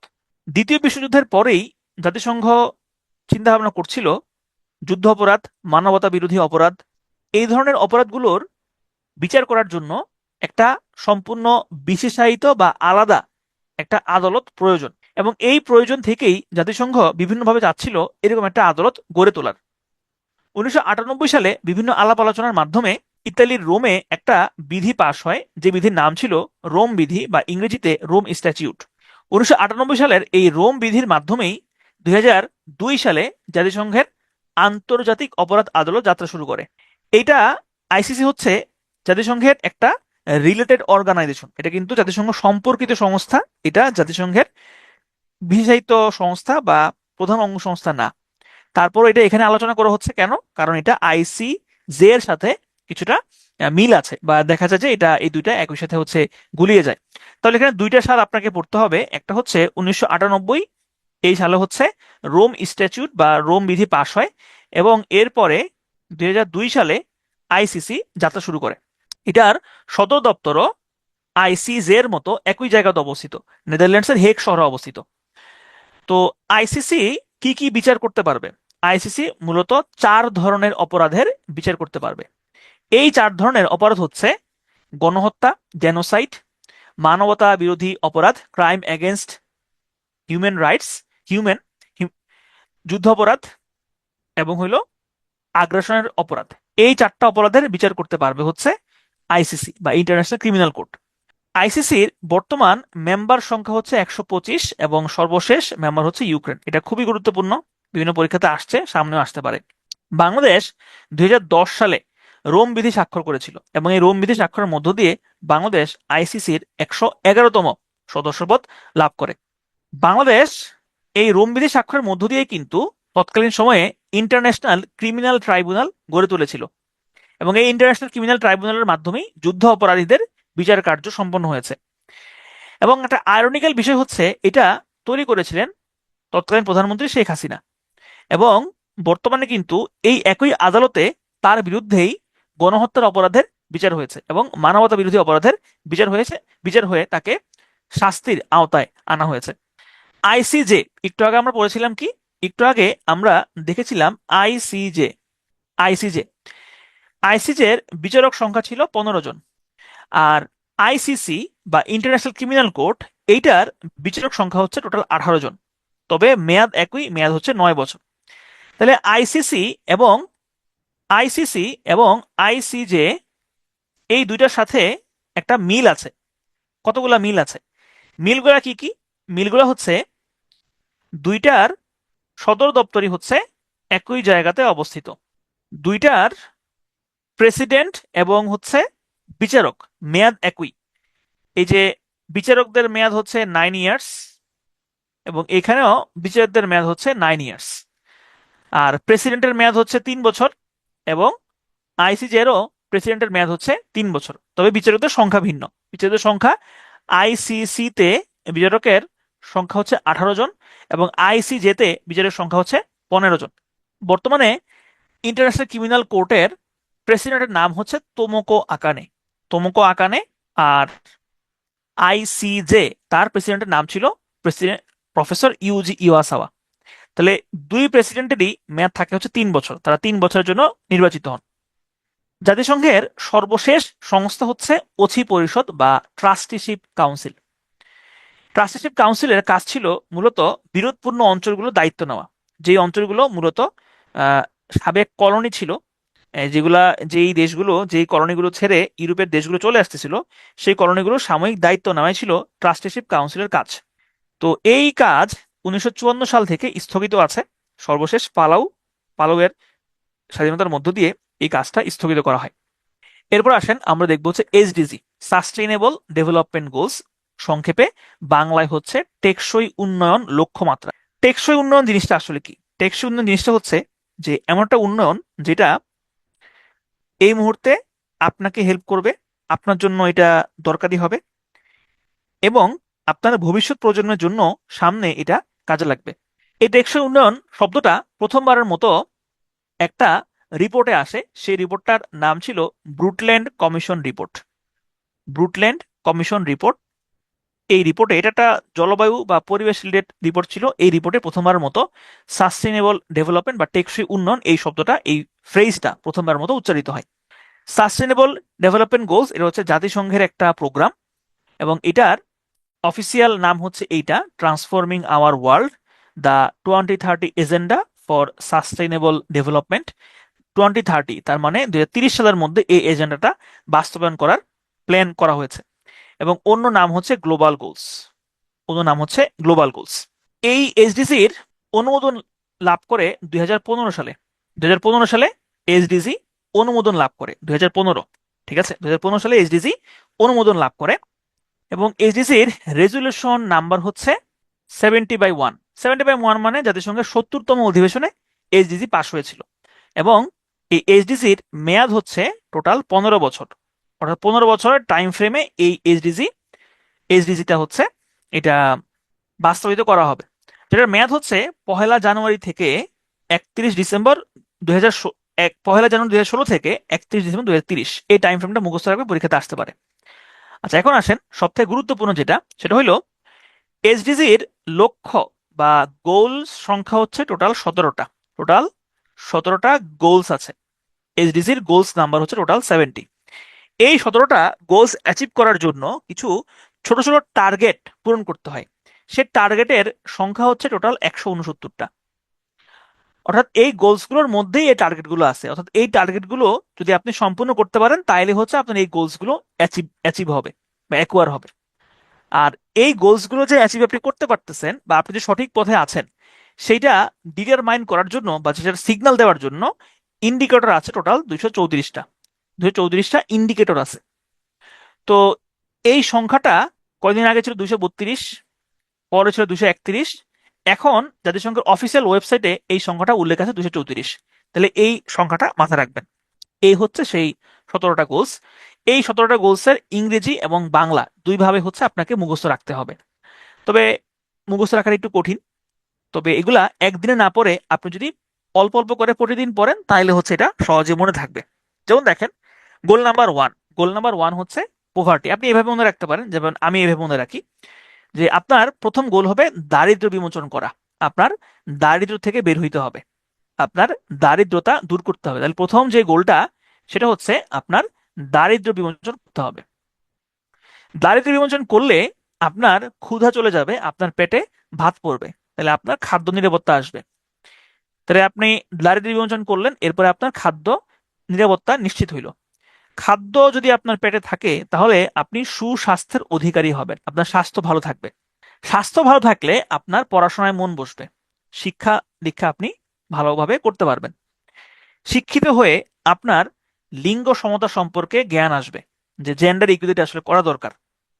এবং এই শিক্ষা দীক্ষা করেই আপনি সুপেয় পানি এবং পয় নিষ্কাশন ব্যবস্থা সম্পর্কে আপনি মনোযোগী হবেন। তাহলে আপনি শুরুতে কি করলেন? দারিদ্র্য বিমোচন করলেন। এরপরে দারিদ্র্য বিমোচন করার কারণে আপনার খাদ্য নিরাপত্তা আসলো, খাদ্য নিরাপত্তার কারণে আপনার সুস্বাস্থ্য আসলো, সুস্বাস্থ্য নিশ্চিত করে আপনি এখন পড়াশোনা করতেছেন। পড়াশোনা করে এখন আপনি লিঙ্গ সমতা সম্পর্কে সচেতন হইলেন, সুপেয় পানি এবং পয় নিষ্কাশন ব্যবস্থা সম্পর্কে আপনি সচেতন হইলেন। এর পরবর্তীতে আপনি নবায়নযোগ্য জ্বালানি সম্পর্কে আপনি সচেতন হইলেন। আচ্ছা, এখন এগুলা নিয়ে সচেতন হইলিতে হবে না, আপনাকে পড়াশোনার পরে কাজকর্ম করে খেতে হবে। এরপরে আপনার গোল নাম্বার 8 হচ্ছে কর্মসংস্থান এবং হচ্ছে অর্থনীতি। আপনি এখন কাজকর্ম করবেন। এই কাজকর্মের মাধ্যমে আপনি কি করছেন? আপনি বিভিন্ন ইন্ডাস্ট্রিতে কাজ করছেন। ইন্ডাস্ট্রিতে কাজ করে আপনি ইনোভেশন করছেন এবং হচ্ছে উন্নত অবকাঠামো তৈরি করছেন। এবং এই উন্নত অবকাঠামো তৈরি করে ইনোভেশন করে আপনি বৈষম্য হ্রাস করছেন। তাহলে নবায়নযোগ্য জ্বালানি হচ্ছে 7, কর্মসংস্থান হচ্ছে 8, উদ্ভাবন এবং উন্নত অবকাঠামো হচ্ছে 9, এবং বৈষম্য হ্রাস হচ্ছে 10। বৈষম্য হ্রাসের মাধ্যমে আপনি টেকসই নগর এবং সম্প্রদায় তৈরি করতে পারবেন। তাহলে সাস্টেনেবল সিটিজ এবং কমিউনিটিস, এটা হচ্ছে গোল নাম্বার 11। এবং এই টেকসই নগর এবং সম্প্রদায় টিকিয়ে রাখতে হলে অবশ্যই আপনাকে সম্পদের দায়িত্বপূর্ণ ব্যবহার করতে হবে এবং পরিমিত ভোগ করতে হবে। যথেচ্ছ ব্যবহার করা যাবে না। যথেচ্ছ ব্যবহার করলে সেই টেকসই উন্নয়ন বা সাস্টেনেবল সিটিজ সেটা আসলে টিকবে না। এ হচ্ছে টোটাল 12 নাম্বার গোল বা 12টা গোল। গোল নাম্বার 13, 14 এবং 15 এই তিনটা গোলই আসলে একদম ক্লাইমেটের সাথে রিলেটেড বা পরিবেশ বা জলবায়ুর সাথে রিলেটেড। গোল নাম্বার 13 হচ্ছে জলবায়ু বিষয়ে পদক্ষেপ, ক্লাইমেট অ্যাকশন নিতে হবে। গোল নাম্বার 14 হচ্ছে টেকসই মহাসাগর বা লাইফ বিলো ওয়াটার, এবং গোল নাম্বার 15 হচ্ছে ভূমির টেকসই ব্যবহার, লাইফ অন ল্যান্ড, ভূমির টেকসই ব্যবহার। তাহলে গোল নাম্বার 13, 14, 15 হচ্ছে জলবায়ু, যথাক্রমে জলবায়ু পদক্ষেপ, টেকসই মহাসাগর এবং ভূমির টেকসই ব্যবহার। পিস, জাস্টিস এবং হচ্ছে স্ট্রং ইনস্টিটিউশন, এটা হলো গোল নাম্বার 16।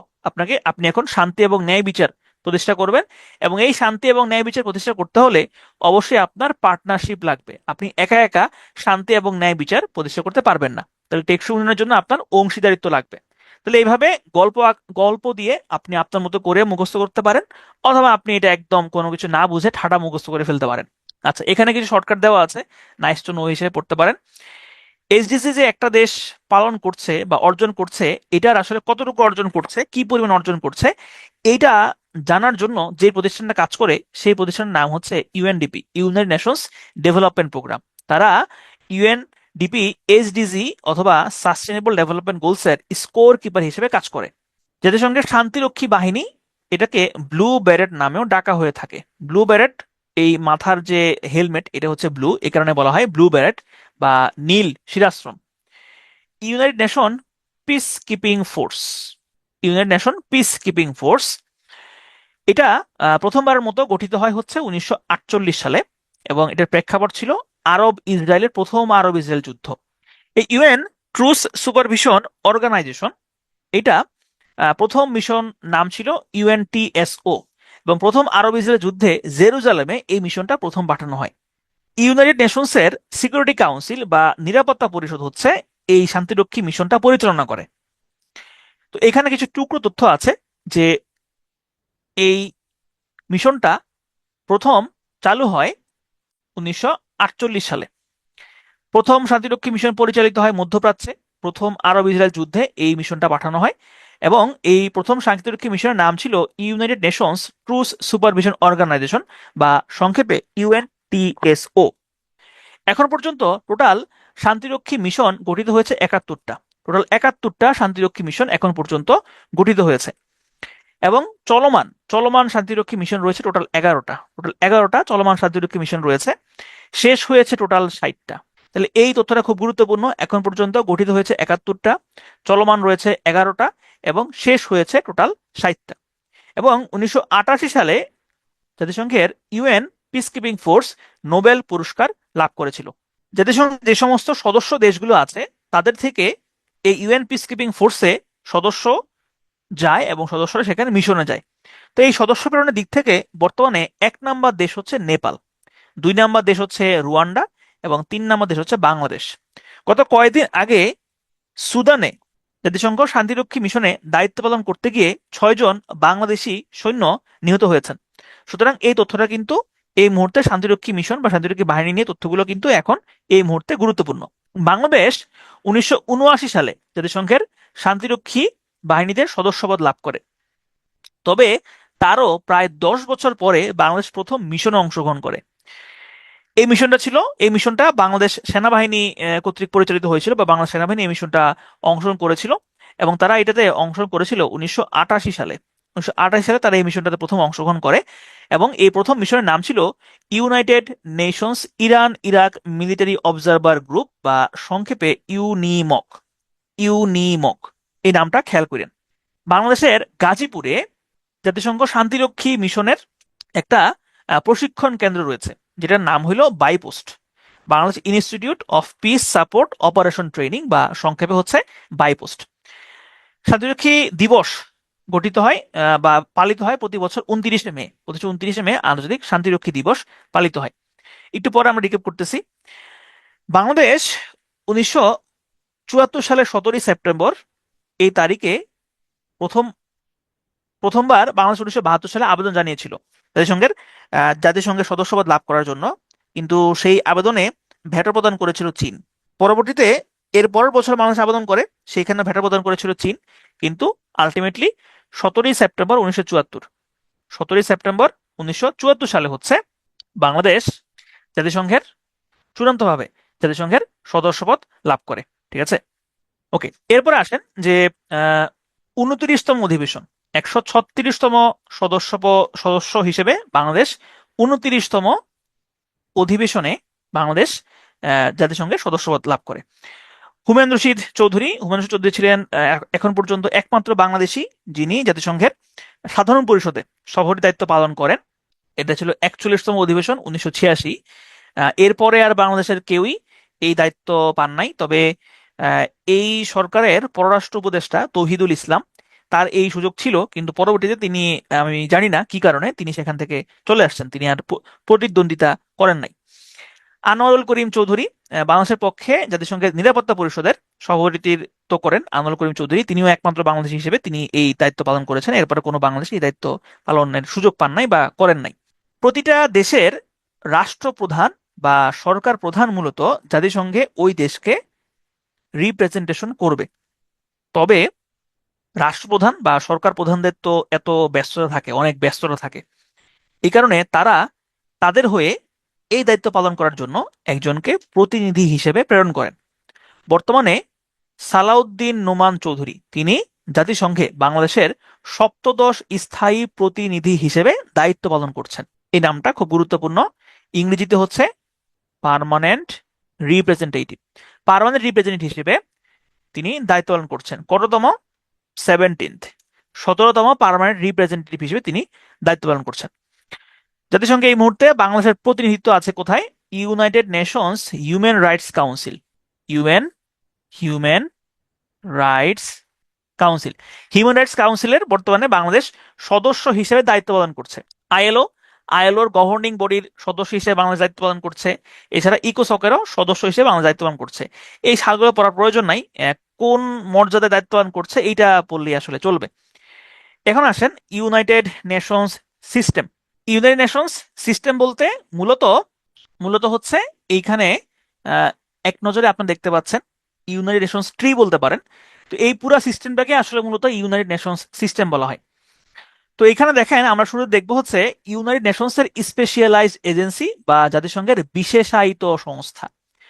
বিশেষায়িত বিশেষায়িত সংস্থা বলতে বোঝানো হয় যে থার্ড পার্টি। থার্ড পার্টি মানে হচ্ছে যখন যখন হচ্ছে আপনার একটা কাজ আমি আরেকজনকে দিয়ে করাবো, সেটাকে বলা হবে থার্ড পার্টি। যেমন পিটুএ আপনাদেরকে বিভিন্ন গিফট পাঠায়, সেটা হচ্ছে কোনটা কুরিয়ার সার্ভিসের মাধ্যমে পাঠায়, এই কুরিয়ার সার্ভিসটা হচ্ছে একটা থার্ড পার্টি। তো জাতিসংঘের এরকম কিছু কাজ আছে যেগুলো তারা থার্ড পার্টি দিয়ে করে, এগুলোকে বলা হয় জাতিসংঘের স্পেশালাইজড এজেন্সিস বা বিশেষায়িত সংস্থা। তো এরকম বিশেষায়িত সংস্থার সংখ্যা হচ্ছে টোটাল 15টা। এই 15টা পরীক্ষার জন্য খুব গুরুত্বপূর্ণ। এখানে একসাথে এই 15টার প্রতিষ্ঠা সাল এবং সদর দপ্তর দেওয়া আছে। এগুলো একটু কষ্ট করে মুখস্থ করতে হবে। তবে বিশেষ করে কোনটা কোনটা পড়বেন সেটা একটু আমি এখানে আপনাদেরকে বলে দিই। আপনি এখানে পড়বেন হচ্ছে আইএলও পড়বেন, তারপরে হচ্ছে ডাব্লিউএইচও পড়বেন, ওয়াইপো পড়বেন, FAO, UNESCO, world bank group, IMF, এই কয়টা এখানে পড়লেই মোটামুটি চলবে। বাকিগুলো খুব একটা ইম্পর্টেন্ট না, মানে এই কয়টার প্রতিষ্ঠা সাল এবং হচ্ছে সদর দপ্তর কোন জায়গায় অবস্থিত সেটা এখানে পড়তে হবে। তো এইখানে দেখেন জেনেভা সুইজারল্যান্ডে অনেকগুলো আছে কমন, আইএলও, ডাব্লিউএইচও, ওয়াইপো, ডাব্লিউএমও, আইটিইউ এগুলো আছে। আবার ইতালির রোমে আছে হচ্ছে 2টা, ইফাদ এবং এফএও। ওয়াশিংটন ডিসি যুক্তরাষ্ট্রে আছে 2টা, ওয়ার্ল্ড ব্যাংক গ্রুপ এবং হচ্ছে ইন্টারন্যাশনাল মনিটারি ফান্ড, এগুলা। আচ্ছা, এরপর আসেন জাতিসংঘ ও নারী। জাতিসংঘ নারীর মধ্যে ইউএন উইমেন এবং ইউনিফেম এই দুইটাই আছে। ইউনেশনস ডেভেলপমেন্ট ফান্ড ফর উইমেন বা হচ্ছে ইউনিফেম, এখানে এখানে এটা হচ্ছে একটা তহবিল হিসেবে কাজ করে বা ফান্ড হিসেবে কাজ করে, যেটার সদর দপ্তর হচ্ছে যুক্তরাষ্ট্রের নিউ ইয়র্কে অবস্থিত। ইউএন উইমেন নারীর ক্ষমতায়ন ও লিঙ্গ সমতা সংস্থা, এইটা প্রতিষ্ঠা পায় 2010 সালে এবং এটার সদর দপ্তর হচ্ছে নিউ ইয়র্কে অবস্থিত। এটা হচ্ছে নারীদের প্রতি যেই বৈষম্য আছে এবং জেন্ডার ইকুইলিটি নিয়ে এগুলা হচ্ছে কাজ করে। বর্তমান নির্বাহী পরিচালক সীমা সামি বাহুস। এটার আন্ডারে একটা কনভেনশন স্বাক্ষরিত হয় যেটার নাম হলো CEDAW, Convention on the Elimination of All Forms of Discrimination Against women.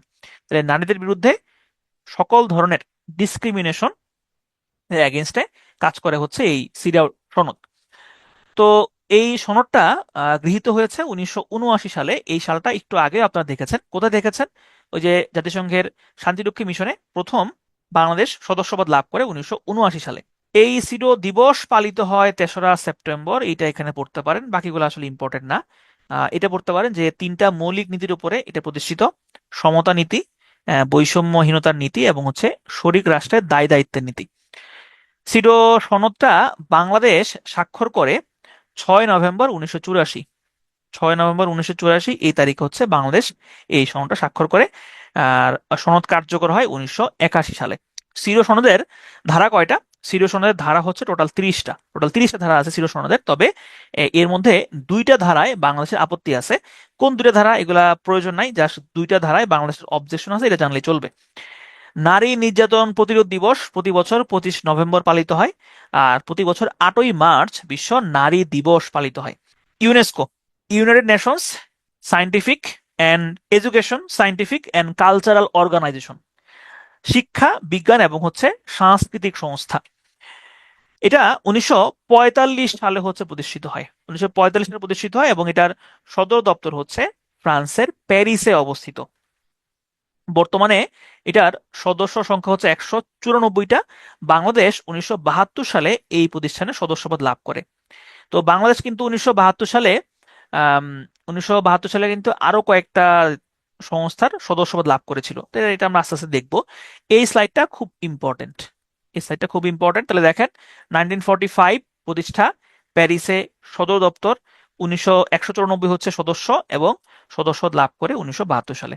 বর্তমান ডিরেক্টর জেনারেলের নাম হচ্ছে অদ্রে আজৌলে। তাহলে ইউনেস্কোর ডিরেক্টর জেনারেল হচ্ছে অদ্রে আজৌলে। ইউনেস্কো থেকে যুক্তরাষ্ট্র এবং ইসরায়েল এই দুইজন তাদের সদস্যপদ বাতিল করে চলে গিয়েছিল। কারণ হচ্ছে প্যালেস্টাইন যখন ইউনেস্কো সদস্যপদ লাভ করে তখনই হচ্ছে জাতিসংঘ থেকে বের হয়েছে যুক্তরাষ্ট্র এবং ইসরায়েল। কিন্তু পরবর্তীতে যুক্তরাষ্ট্র ইউনেস্কোতে ফেরত আসলেও ইসরায়েল কিন্তু আর ফেরত আসে নাই। তো এই কারণে যদি প্রশ্ন আসে ইউনেস্কোর সর্বশেষ মেম্বার কোনটা, তাহলে উত্তর হবে হচ্ছে যুক্তরাষ্ট্র। ইউনেস্কো বিজ্ঞান অবদানের জন্য একটা পুরস্কার ঘোষণা করে বা প্রদান করে।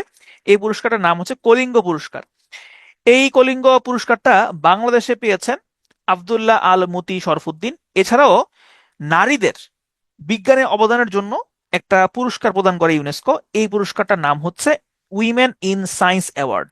এই পুরস্কারটা বাংলাদেশে পেয়েছেন ডক্টর ফেরদাউসি কাদরি। এই নামটা মনে রাখবেন। ইউনেস্কো বিভিন্ন বিভিন্ন ঐতিহ্যবাহী স্থান, বিভিন্ন ধরনের সাংস্কৃতিক ঐতিহ্য এগুলা সংরক্ষণ করার জন্য কাজ করে এবং এগুলোর জন্য ইউনেস্কোর আলাদা আলাদা লিস্ট রয়েছে। তো ইউনেস্কোর একটা লিস্ট হচ্ছে ওয়ার্ল্ড হেরিটেজ সাইটের লিস্ট বা বিশ্ব ঐতিহ্যের তালিকা। বিশ্বব্যাপী বিভিন্ন ধরনের ঐতিহ্যগুলো এই তালিকাতে অন্তর্ভুক্ত হয়। কেন অন্তর্ভুক্ত হয়? কারণ এগুলো যাতে ওই দেশের সরকার রক্ষণাবেক্ষণে কাজ করে, এই কারণে অন্তর্ভুক্ত হয়। ইউনেস্কোর এই বিশ্ব ঐতিহ্যের তালিকায় বাংলাদেশের 3টা জায়গা আছে। এই 3টা জায়গা হচ্ছে সোমপুর বিহার বা পাহাড়পুর বিহার, ষাট গম্বুজ মসজিদ এবং সুন্দরবন। সোমপুর বিহার এবং পাহাড়পুর বিহার এবং ষাট গম্বুজ মসজিদ এই দুইটা 1985 সালে এই তালিকা অন্তর্ভুক্ত হয় এবং সুন্দরবন 1997-এ এই তালিকায় অন্তর্ভুক্ত হয়। এছাড়াও ইউনেস্কোর আরেকটা তালিকা রয়েছে, সেটা হলো অপরিমেয় সাংস্কৃতিক ঐতিহ্য বা ইনটেনজিবল হেরিটেজ। ইনটেনজিবল হেরিটেজের মানে হলো যেই ঐতিহ্যগুলো বা যেই হেরিটেজগুলো অনেক বছর ধরে একটা দেশে চলে আসছে এবং ওই দেশেই এগুলো ওই দেশের ব্র্যান্ডিং এগুলো নির্দেশ করে। যেমন বাংলাদেশের বাউল গান, জামদানি শাড়ি, মঙ্গল শোভাযাত্রা এগুলা। তো এই ইনটেনজিবল হেরিটেজ বা অপরিমেয় সাংস্কৃতিক ঐতিহ্যের তালিকায়, ইউনেস্কোর এই তালিকায় বাংলাদেশের 6টা স্থান রয়েছে। এগুলো হচ্ছে বাউল গান, জামদানি শাড়ি, মঙ্গল শোভাযাত্রা, শীতল পাটি, রিক্সা ও রিক্সা চিত্র এবং টাঙ্গাইল শাড়ি এবং হচ্ছে বয়ন শিল্প। তবে এইগুলোর এই সালগুলো পড়তে হবে না। যেটা পড়তে পারেন সেটা হচ্ছে এই এই তারিখটা, কারণ এটা সর্বশেষ হিসেবে এই তালিকায় যুক্ত হয়েছে টাঙ্গাইল শাড়ি, বয়ন শিল্প এবং প্রথম হচ্ছে বাউল গান। এছাড়াও আরেকটা ইউনেস্কোর তালিকা রয়েছে, সেটা হচ্ছে বিশ্ব স্মৃতি বা ওয়ার্ল্ড মেমোরি। এই ওয়ার্ল্ড মেমোরি তালিকায় বেগম রোকেয়া সাখাওয়াত হোসেনের সুলতানাস ড্রিম এই বইটা স্থান করে নিয়েছে। এছাড়াও ইউনেস্কো বাংলাদেশের আন্তর্জাতিক মাতৃভাষা দিবসকে 17 নভেম্বর 1999 এই তারিখে আন্তর্জাতিক মাতৃভাষা দিবস হিসেবে ঘোষণা করে। ইউনেস্কো ইউনেস্কোকে বাংলাদেশ 2003 সালে বাংলাদেশ থেকে 21 পদক দেওয়া হয়। আর এখানে আরেকটা খুব ইম্পর্টেন্ট তথ্য হচ্ছে, এই তথ্যটা খুবই ইম্পর্টেন্ট, সেটা হলো যে ইউনেস্কোর 43তম সাধারণ পরিষদের অধিবেশনে, এটা কিন্তু জাতিসংঘের সাধারণ পরিষদ না, এটা হচ্ছে ইউনেস্কোর সাধারণ পরিষদ, এই অধিবেশনটাতে বাংলাদেশ সভাপতির দায়িত্ব পালন করছে। বাংলাদেশ সভাপতির দায়িত্ব পালন করেছে প্রথমবারের মতো। তো এই তথ্যটা খুবই ইম্পর্টেন্ট, এই স্লাইডটাও খুব ইম্পর্টেন্ট। ইউনিসেফ জাতিসংঘের যেই প্রতিষ্ঠানটা শিশুদের নিয়ে কাজ করে, সেটার নাম হলো ইউনিসেফ, এবং এটা হচ্ছে একটা তহবিল বা নামটা দেখে বোঝা যাচ্ছে ইউনাইটেড নেশনস চিলড্রেন ফান্ড।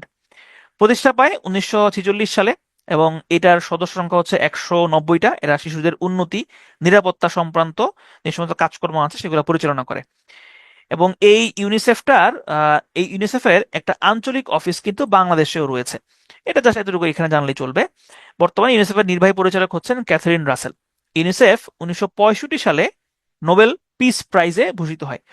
এই ইউনিসেফ থেকে শিশুদের অধিকার আদায়ের জন্য একটা কনভেনশন বা সনদ পাশ হয়েছিল। এই সনদটার পুরো নাম হচ্ছে United Nations convention on the rights of the child, বা সংক্ষেপে হচ্ছে ইউএনসিআরসি। এটা শিশু অধিকারের দলিল হিসেবে স্বীকৃত, স্বাক্ষরিত হয় 1989 সালে, এবং কার্যকর হয় 1990 সালে। স্বাক্ষরিত হয় কবে, এটা পড়লেই চলবে। এবং এই সনদ অনুযায়ী আইন করা আছে যে একটা শিশুর বয়স হবে 0 থেকে 18 বছর পর্যন্ত। ইউনাইটেড নেশনস ডেভেলপমেন্ট প্রোগ্রাম বা ইউএনডিপি, জাতিসংঘ উন্নয়ন কর্মসূচি, স্বল্প উন্নত দেশগুলো বা উন্নয়নশীল দেশগুলোতে বিভিন্ন উন্নয়ন কর্মকাণ্ড পরিচালনা করে ইউএনডিপি। 1965 সালে এটা প্রতিষ্ঠিত হয়। সদর দপ্তর নিউ ইয়র্কে অবস্থিত, এবং প্রায় বিশ্বের 170টারও বেশি দেশে হচ্ছে এটা কাজ করে। এই ইউএনডিপি কিন্তু আমরা বিভিন্ন জায়গায় দেখি যে এই ডেভেলপমেন্ট প্রোগ্রাম ইকোসকের হয়ে বিভিন্ন কাজকর্ম করে। তারপরে ওই যে এইচডিজির স্কোর কিপার হচ্ছে ইউএনডিপি। তাহলে এই তথ্যগুলো, সম্পূরক তথ্যগুলো মাথায় রাখতে হবে। ডাব্লিউএইচও, বিশ্ব স্বাস্থ্য সংস্থা বা ওয়ার্ল্ড হেলথ অর্গানাইজেশন, জাতিসংঘের যে প্রতিষ্ঠানটা স্বাস্থ্য নিয়ে কাজ করে সেটা হলো ওয়ার্ল্ড হেলথ অর্গানাইজেশন। 1948 সালে এই প্রতিষ্ঠানটা প্রতিষ্ঠিত হয়, যার সদর দপ্তর সুইজারল্যান্ডের জেনেভায় অবস্থিত। একটা শর্টকাট আছে, সেটা হচ্ছে সাধারণত যে প্রতিষ্ঠানগুলোর নামের শেষে ও আছে সেগুলো ম্যাক্সিমামেরই সদর দপ্তর হচ্ছে সুইজারল্যান্ডের জেনেভায় অবস্থিত। সদর দপ্তর হচ্ছে 194টা, 194। এই সংখ্যাটা আপনারা এর আগেও একবার দেখেছেন। কোথায় দেখেছেন? ইউনেস্কো, ইউনেস্কো এবং ডাব্লিউএইচও, এই দুইটারই সদর দপ্তর হচ্ছে, এই দুইটারই সদস্য সংখ্যা 194টা। তবে ইউনেস্কোর সদর দপ্তর ফ্রান্সের প্যারিসে অবস্থিত, এবং ডাব্লিউএইচওর সদর দপ্তর সুইজারল্যান্ডের জেনেভায় অবস্থিত। বর্তমান মহাপরিচালকের নাম হচ্ছে তেদ্রোস আধানম গেব্রিয়াসুস। ডাব্লিউএইচও বাংলাদেশকে পোলিও মুক্ত ঘোষণা করে 2014 সালে। ওকে, ওয়ার্ল্ড হেলথ ডে প্রতি বছর 7 এপ্রিল পালিত হয়। UNHCR, United Nations High Commissioner for Refugee, যেটার প্রধান হিসেবে অ্যান্টনিও গুতেরেস দায়িত্ব পালন করেছেন। সদর দপ্তর জেনেভাতে অবস্থিত। প্রতিষ্ঠা হয় কবে? প্রয়োজন নাই। বর্তমানে এই ইউএনএইচসিআর পৃথিবীর 136টা দেশে তার কার্যক্রম পরিচালনা করছে। শরণার্থী যারা হবে, এখন শরণার্থী দুইভাবে হতে পারে। একটা হচ্ছে যে জলবায়ু রিলেটেড বিভিন্ন কারণ বা প্রাকৃতিক দুর্যোগের কারণে শরণার্থী হতে পারে। শরণার্থী মানে হচ্ছে নিজ জায়গা বা নিজ দেশ ছেড়ে বা নিজের বাস্তু ভিটা ছেড়ে অন্য জায়গায় পাড়ি জমানো বা অন্য দেশে পাড়ি জমানো। ওকে, তারপরে এই ইউএনএইচসিআর দায়িত্ব হচ্ছে এই শরণার্থীদের এই শরণার্থীদের হচ্ছে এই শরণার্থীদের সুষ্ঠুভাবে তাদের নিজ দেশে ফেরত দেওয়া এবং হচ্ছে পুনর্বাসন করা। ইউএনএসসিআর এখন পর্যন্ত 2বার নোবেল পুরস্কার পেয়েছে। UNCTAD, United Nations Conference on Trade and Development, জাতিসংঘের যে প্রতিষ্ঠানটা বাণিজ্য এবং উন্নয়ন নিয়ে কাজ করে সেটাই হচ্ছে আংটাড।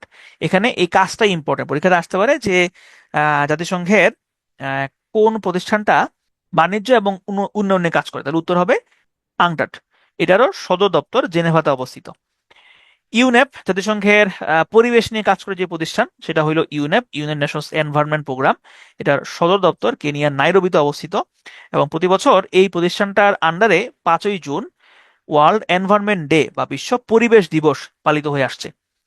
FAO, Food and Agriculture Organization, বা জাতিসংঘের খাদ্য এবং কৃষি বিষয়ক সংস্থা, যেটা প্রতিষ্ঠিত হয়েছে 1945 সালে, এবং এটার সদর দপ্তর ইতালির রোমে অবস্থিত। ফাওয়ের মূল কাজ হচ্ছে দারিদ্র্য বিমোচন করা। না, সরি, দারিদ্র বিমোচন না। ফাওয়ের মূল কাজ হচ্ছে ডিফিট হাঙ্গার, হাঙ্গার ডিফিট করা। এটা হচ্ছে জাতিসংঘের মেইন, এই এফএওর মেইন উদ্দেশ্য হচ্ছে যে এই হাঙ্গার ডিফিট করা বা ক্ষুধা নির্মূল করা।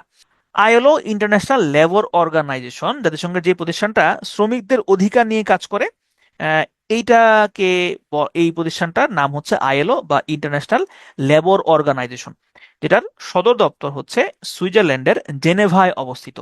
আইএলও এটা হলো জাতিসংঘের প্রতিষ্ঠার আগে আইএলও প্রতিষ্ঠিত হয়েছে। অর্থাৎ জাতিসংঘের আগে আরেকটা প্রতিষ্ঠান ছিল, যেটার নাম ছিল জাতিপুঞ্জ। এই জাতিপুঞ্জ বিলুপ্ত হয়ে যায়। এই জাতিপুঞ্জেরই একটা প্রতিষ্ঠান ছিল আইএলও। তবে জাতিপুঞ্জ বিলুপ্ত হইলেও আইএলও বিলুপ্ত হয় নাই, আইএলও রয়ে গেছে। এবং আইএলওকে পরবর্তীতে জাতিসংঘের বিশেষায়িত সংস্থায় পরিণত করা হয়। বাংলাদেশ 1972 সালে আইএলও সদস্যপদ লাভ করে, এবং বাংলাদেশ কিন্তু 1972 সালে ইউনেস্কো এবং আইএলও দুইটা সদস্যপদই লাভ করেছে।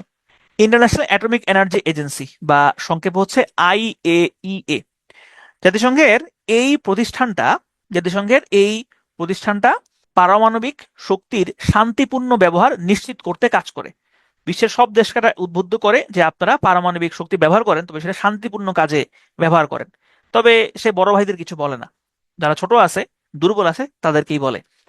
এটার সদর দপ্তর অস্ট্রিয়ার ভিয়েনাতে অবস্থিত। এই ভিয়েনা নামটা আপনারা আর কোথায় দেখেছেন? ওই যে জাতিসংঘের শাখা সদর দপ্তরও কিন্তু অস্ট্রিয়ার ভিয়েনাতে অবস্থিত। এটার কাজ অলরেডি এখানে দেওয়া আছে, বলেছি কাজ। এবার ওয়াইপো, ওয়ার্ল্ড ইন্টেলেকচুয়াল প্রপার্টি অর্গানাইজেশন বা সংক্ষেপে ওয়াইপো, মূলত মেধাস্বত্ব। মেধাস্বত্ব মানে কি? ওয়ার্ল্ড ইন্টেলেকচুয়াল প্রপার্টি অর্গানাইজেশন বা হচ্ছে ওয়াইপো, এই ওয়াইপোর সদর দপ্তর হচ্ছে সুইজারল্যান্ডের জেনেভায় অবস্থিত। এবং এই ওয়াইপো মূলত হচ্ছে মেধাস্বত্ব নিয়ে কাজ করে। মেধাস্বত্ব মানে কি? মানে হচ্ছে ধরেন আপনি কোন একটা কিছু তৈরি করলেন, ধরেন আপনি একটা বই লিখলেন বা একটা গান বানালেন, এটা যে আপনার, এটার একটা সার্টিফিকেশন লাগবে, এটা হচ্ছে মেধাস্বত্ব। তো এই ওয়াইপো থেকে এই মেধাস্বত্ব নিশ্চিত করার জন্য একটা চুক্তি করা হয়েছে, যেটার নাম হলো ট্রিপস। এব্রিভিয়েশনটা না পড়লে চলবে, আপনি এই ট্রিপসটা মাথায় রাখবেন, তাইলেই হবে। এই ওয়াইপো থেকেই জিআই পণ্যের স্বীকৃতি দেওয়া হয়। জিআই পণ্যের আসলে স্বীকৃতি না, জিআই পণ্যের স্বীকৃতি, জিআই পণ্য কিভাবে স্বীকৃতি দেওয়া হবে এটার আইন প্রণয়ন করে হচ্ছে এই ওয়াইপো। ঠিক আছে, ওকে। সর্বশেষ আমরা দেখব হচ্ছে UNOPS, United Nations Office for Project Service. প্রকল্প, প্রকল্প নিয়ে কাজ করে, প্রকল্প পরিষেবা অফিস। এইটা হচ্ছে এই ইউনপসের মেইন কাজ, প্রকল্পগুলো দেখভাল করা, প্রকল্পগুলো পরিচালনা করা। এটার সদর দপ্তর ডেনমার্কের কোপেনহেগেনে অবস্থিত। তো এটা গত 47 পরীক্ষা আসছিল, এই কারণে এটা পড়তে পারেন, UNOPS, United Office for Project service.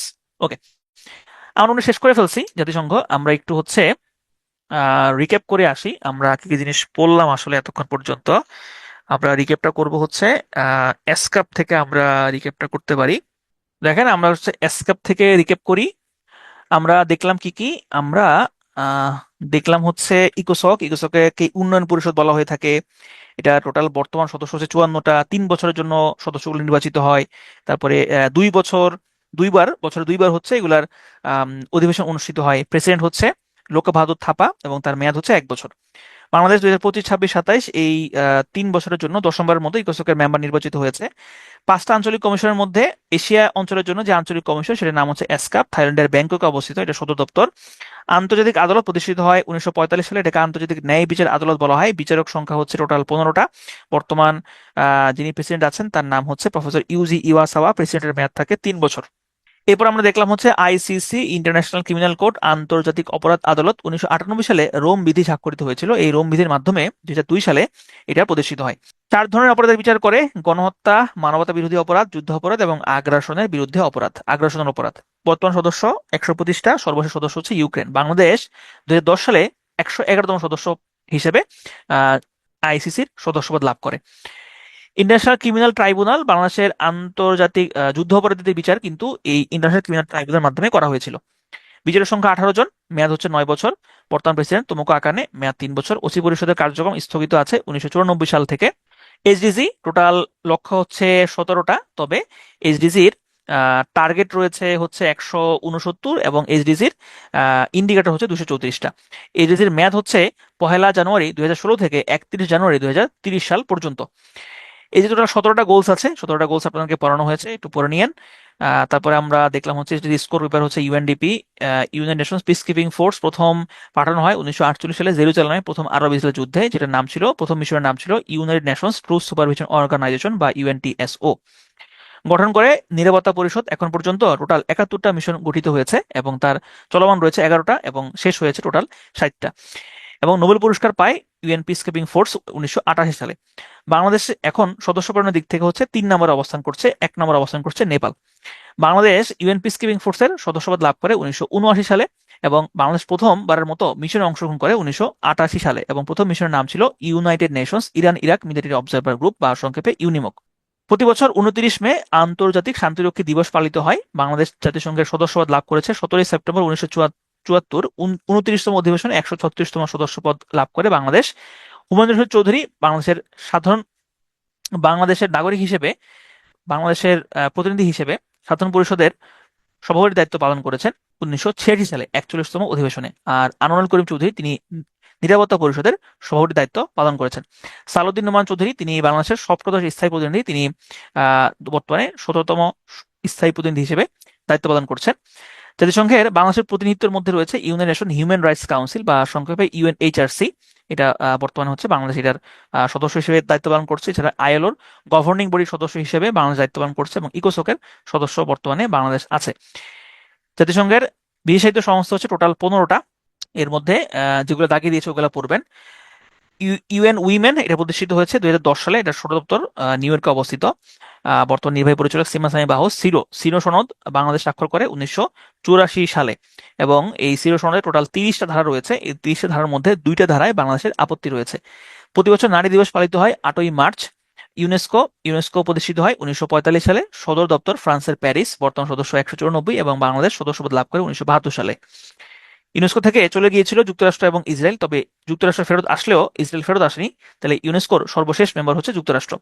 Kalinga পুরস্কার বিজ্ঞানের অবদানের জন্য দেওয়া হয়, বাংলাদেশ থেকে পেয়েছেন আব্দুল্লাহ আল মতি শরফুদ্দিন। এছাড়াও বিজ্ঞানে নারীদের অবদানের জন্য একটা পুরস্কার দেওয়া হয়, সেটা হচ্ছে Women in Science Award. Doctor Firdausi Qadri হচ্ছে এই পুরস্কারটা পেয়েছেন। ইউনেস্কোর ওয়ার্ল্ড হেরিটেজ সাইটের বাংলাদেশের জায়গা হচ্ছে 3টা, সোমপুর বিহার, ষাট গম্বুজ মসজিদ এবং সুন্দরবন। ইউনেস্কোর অপরিমেয় সাংস্কৃতিক ঐতিহ্য তালিকায় 6টা স্থান রয়েছে: বাউল গান, জামদানি শাড়ি, মঙ্গল শোভাযাত্রা, শীতলপাটি, রিক্সা চিত্র এবং টাঙ্গাইল শাড়ি বয়ন শিল্প। ইউনেস্কোর বিশ্ব স্মৃতি বা ওয়ার্ল্ড মেমোরিতে টোটাল এই বাংলাদেশের হয়ে জায়গা করে নিয়েছে হচ্ছে সুলতানাজ ড্রিম। ইউনেস্কো 30তম অধিবেশনে 21শে ফেব্রুয়ারিকে আন্তর্জাতিক মাতৃভাষা দিবস হিসেবে স্বীকৃতি প্রদান করা হয় 17 নভেম্বর 1999। 2003 সালে বাংলাদেশ ইউনেস্কোকে 21 পদকে ভূষিত করে এবং ইউনেস্কো 43তম সাধারণ পরিষদ অধিবেশনে, এই সর্বশেষ অধিবেশনে বাংলাদেশ সভাপতির দায়িত্ব পালন করেছে। এরপরে আমরা দেখলাম হচ্ছে ইউনিসেফ নোবেল পুরস্কার পায় 1965 সালে। ইউএনডিপি প্রতিষ্ঠিত হয় 1965, সদর দপ্তর নিউ ইয়র্কে অবস্থিত। ডাব্লিউএইচও সদর দপ্তর জেনেভা, প্রতিষ্ঠা হয় 1948, সদস্য সংখ্যা 194। বাংলাদেশকে 2014 সালে ডাব্লিউএইচও পোলিও মুক্ত হিসেবে ঘোষণা করে। ওয়ার্ল্ড হেলথ ডে প্রতি বছর 7ই এপ্রিল পালিত হয়। ইউএনএইচসিআর বর্তমানে 136টা দেশে কাজ করছে, সদর দপ্তর জেনেভা। 2বার নোবেল প্রাইজ পেয়েছে। ইউনেপ প্রতি বছর 5 জুন এখান থেকেই পরিবেশ দিবস পালিত হয়, এটার আন্ডারে। এফএও ইতালির রোমে অবস্থিত হেডকোয়ার্টার, তারা ক্ষুধা নির্মূলে কাজ করে। আইএলও শ্রমিকদের অধিকার নিয়ে কাজ করে। ইন্টারন্যাশনাল লেবার অর্গানাইজেশন প্রতিষ্ঠা হয় 1919 সালে। বাংলাদেশ 1972 সালে আইএলও সদস্যপদ লাভ করে। ইন্টারন্যাশনাল অ্যাটমিক এনার্জি এজেন্সি সদর দপ্তর অস্ট্রিয়ার ভিয়েনাতে অবস্থিত। আন্তর্জাতিক পরমাণু শক্তি সংস্থা, এটা হচ্ছে পারমাণবিক শক্তির শান্তিপূর্ণ ব্যবহার নিয়ে কাজ করে। ওয়াইপো সদর দপ্তর জেনেভা, এটার কাজ করে হচ্ছে মেধাস্বত্ব নিয়ে এবং এখানে এর আন্ডারে একটা চুক্তি আছে, যেমন হচ্ছে ট্রিপস চুক্তি। UNOPS United Nations Office for Project Service, এইটা হচ্ছে জাতিসংঘের প্রকল্প পরিষেবা অফিস, সদর দপ্তর ডেনমার্কের কোপেনহেগেনে অবস্থিত। তো এই ছিল আপনাদের আজকের সেশন, লম্বা একটা সেশন, আমি খুব দ্রুত মনে হয় গিয়েছি, সঙ্গত কারণে দ্রুত যেতে হয়েছে আসলে, কারণ যেহেতু এটা অনেক বড় চ্যাপ্টার ছিল। তো এই মুহূর্তে আমি আপনাদের প্রশ্ন করব, আপনারা হচ্ছে উত্তর করবেন। আপনাদের জন্য প্রথম প্রশ্ন হচ্ছে, সর্বশেষ জাতিসংঘের সাধারণ পরিষদের যে অধিবেশন, সেখানকার ডিবেট শুরু হয়েছিল কয় তারিখে? ডিবেট শুরু হয়েছিল কয় তারিখে বলেন? ডিবেট শুরু হয়েছিল কয় তারিখে? না, ডিবেট শুরু হয়েছে হ্যাঁ, ডিবেট শুরু হয়েছে 23 সেপ্টেম্বর। গুড। ডিবেট শুরু হয়েছে 23 সেপ্টেম্বর, সভা শুরু হয়েছে 9 সেপ্টেম্বর। ওকে, ঠিক আছে। এরপরে বলেন যে বর্তমানে এশিয়ার কোন দুইটা দেশ নিরাপত্তা পরিষদের সদস্য? বর্তমানে এশিয়ার কোন দুইটা দেশ নিরাপত্তা পরিষদের সদস্য? দক্ষিণ কোরিয়া এবং হচ্ছে পাকিস্তান। ওকে, তারপরে বলেন যে বর্তমানে ইউনেস্কোর সদস্য সংখ্যা কত? ইউনেস্কোর সদস্য সংখ্যা কত? 194। 194। ওকে। ইউনেস্কোর ওয়ার্ল্ড হেরিটেজ সাইটে বাংলাদেশের ওয়ার্ল্ড হেরিটেজ সাইট সংখ্যা কত? সর্বশেষ কোনটা ওয়ার্ল্ড হেরিটেজ সাইটের? ওয়ার্ল্ড হেরিটেজ সাইট হচ্ছে তিনটা। ওয়ার্ল্ড হেরিটেজ সাইট হচ্ছে তিনটা, সর্বশেষ কোনটা? সর্বশেষ সুন্দরবন। সর্বশেষ হচ্ছে সুন্দরবন। ওকে, আচ্ছা। এরপরে বলেন যে ওয়ার্ল্ড মেমোরিতে বাংলাদেশের কোন জিনিসটা আছে? ওয়ার্ল্ড মেমোরি, ইউনেস্কোর ওয়ার্ল্ড মেমোরিতে কোন জায়গা আছে? সুলতানাস ড্রিম। সুলতানাস ড্রিম। ওকে। এরপরে বলেন স্বাস্থ্য দিবস কবে পালিত হয়? বিশ্ব স্বাস্থ্য দিবস কবে পালিত হয়? 7 এপ্রিল। স্বাস্থ্য দিবস 7 এপ্রিল। ওকে। আর নারী দিবস? নারী দিবস, নারী দিবস হচ্ছে 8 মার্চ। 8 মার্চ পালিত হয় হচ্ছে নারী দিবস। ওকে। তারপরে বলেন বাংলাদেশের প্রথম যেই মিশনটাতে অংশগ্রহণ করেছিল সেটার নাম কি? প্রথম যে মিশনটাতে বাংলাদেশ অংশগ্রহণ করেছিল সেটার নাম কি? ইউনিমগ। ইউনিমগ। ওকে। আন্তর্জাতিক অপরাধ আদালতের বিচারক সংখ্যা কত? আন্তর্জাতিক অপরাধ আদালতের বিচারক সংখ্যা কত? অপরাধ আদালত, নট আন্তর্জাতিক আদালত। ICC, not ICJ. ICC 18। ICC হচ্ছে 18। ওকে। আইসিসির বর্তমান প্রেসিডেন্টের নাম কি? আইসিসির বর্তমান প্রেসিডেন্টের নাম কি? তোমোকো আকানে। মহিলা। মহিলা। হ্যাঁ, তোমোকো আকানে। আচ্ছা। আইএলও। আইএলও প্রতিষ্ঠিত হয়েছে কবে? আইএলও প্রতিষ্ঠিত হয়েছে কবে? ইন্টারন্যাশনাল লেবার অর্গানাইজেশন প্রতিষ্ঠিত হয়েছে কবে? 1919। ওকে। তারপরে বলেন যে এফএও, এফএও এর সদর দপ্তর কোথায়? এফএও, ফাও, ফাও এর সদর দপ্তর কোথায় অবস্থিত? ইতালির রোমে অবস্থিত। ইতালির রোমে অবস্থিত। ওকে। এবার বলেন যে 9 নাম্বার গোলসে কি বলা আছে? 9 নাম্বার গোলে কি বলা আছে? এসডিজি 9 নাম্বার গোলে কি বলা আছে? 9 নাম্বার গোলে কি বলা আছে এসডিজির? গোল নাম্বার 9-এ কি বলা আছে? গোল নাম্বার 9-এ আছে অবকাঠামো। গুড। ইনোভেশন, ইনোভেশন ইন্ডাস্ট্রি, অবকাঠামো। ওকে। তারপর বলেন গোল নাম্বার 7-এ কি বলা আছে? এখন মনে থাকবে যে এখন আপনি একটু দেখেন, এই যে যারা কমেন্ট করছে আপনি নিজে উত্তর করার চেষ্টা করেন, তাহলে মনে থাকবে। গোল নাম্বার 7 কি ছিল? জ্বালানি। গোল নাম্বার 7 হচ্ছে জ্বালানি। ওকে। গোল নাম্বার 11 কি ছিল? 11। গোল নাম্বার 11, গোল নাম্বার 11 কি ছিল? টেকসই নগর। টেকসই নগর। গোল নাম্বার 11 ছিল টেকসই নগর, সাস্টেনেবল সিটিজ। ওকে। গোল নাম্বার 15 কি? 15, গোল নাম্বার 15, গোল নাম্বার 15 ভূমি। গোল নাম্বার 15 হচ্ছে ভূমি। গোল নাম্বার 15 হচ্ছে ভূমি। আচ্ছা। শিক্ষা, শিক্ষার কথা বলা আছে কত নাম্বার গোলে? শিক্ষার কথা বলা আছে কত নাম্বার গোলে? শিক্ষার কথা বলা আছে কত নাম্বার গোলে? 4 নাম্বার। 4 নাম্বার গোলে শিক্ষার কথা বলা আছে। 4 নাম্বার গোলে হচ্ছে শিক্ষার কথা বলা আছে। ওকে। এটার শুরু হয়েছিল কয় তারিখে? কোন তারিখ থেকে শুরু হয়? কোন তারিখ থেকে শুরু হয়েছিল এইচডিজি? 1লা জানুয়ারি 2016। 1লা জানুয়ারি 2016 থেকে শুরু হয়েছিল। ওকে। তারপরে বলেন যে এইচডিজি শেষ হবে কবে? এইচডিজি প্রকল্পটা শেষ হবে কবে? 2030 সালে শেষ হবে। 2030 সালে হচ্ছে শেষ হবে। ওকে। তারপরে বলেন যে বর্তমানে বর্তমানে হলো আইসিসির মেম্বার সংখ্যা কত? ইন্টারন্যাশনাল ক্রিমিনাল কোর্টের মেম্বার সংখ্যা কত? ইন্টারন্যাশনাল ক্রিমিনাল কোর্টের মেম্বার সংখ্যা কত? 125। ইন্টারন্যাশনাল ক্রিমিনাল কোর্টের মেম্বার সংখ্যা হচ্ছে 125। 125। সর্বশেষ মেম্বারকে? সর্বশেষ মেম্বারকে? সর্বশেষ মেম্বার হচ্ছে ইউক্রেন। সর্বশেষ মেম্বার হচ্ছে ইউক্রেন। ওকে। ঠিক আছে, তাহলে আজকে এই পর্যন্তই থাক। সবাই ভালো থাকবেন, সুস্থ থাকবেন। সবার সাথে আগামীকালকে আবার দেখা হচ্ছে, কথা হচ্ছে। আল্লাহ হাফিজ।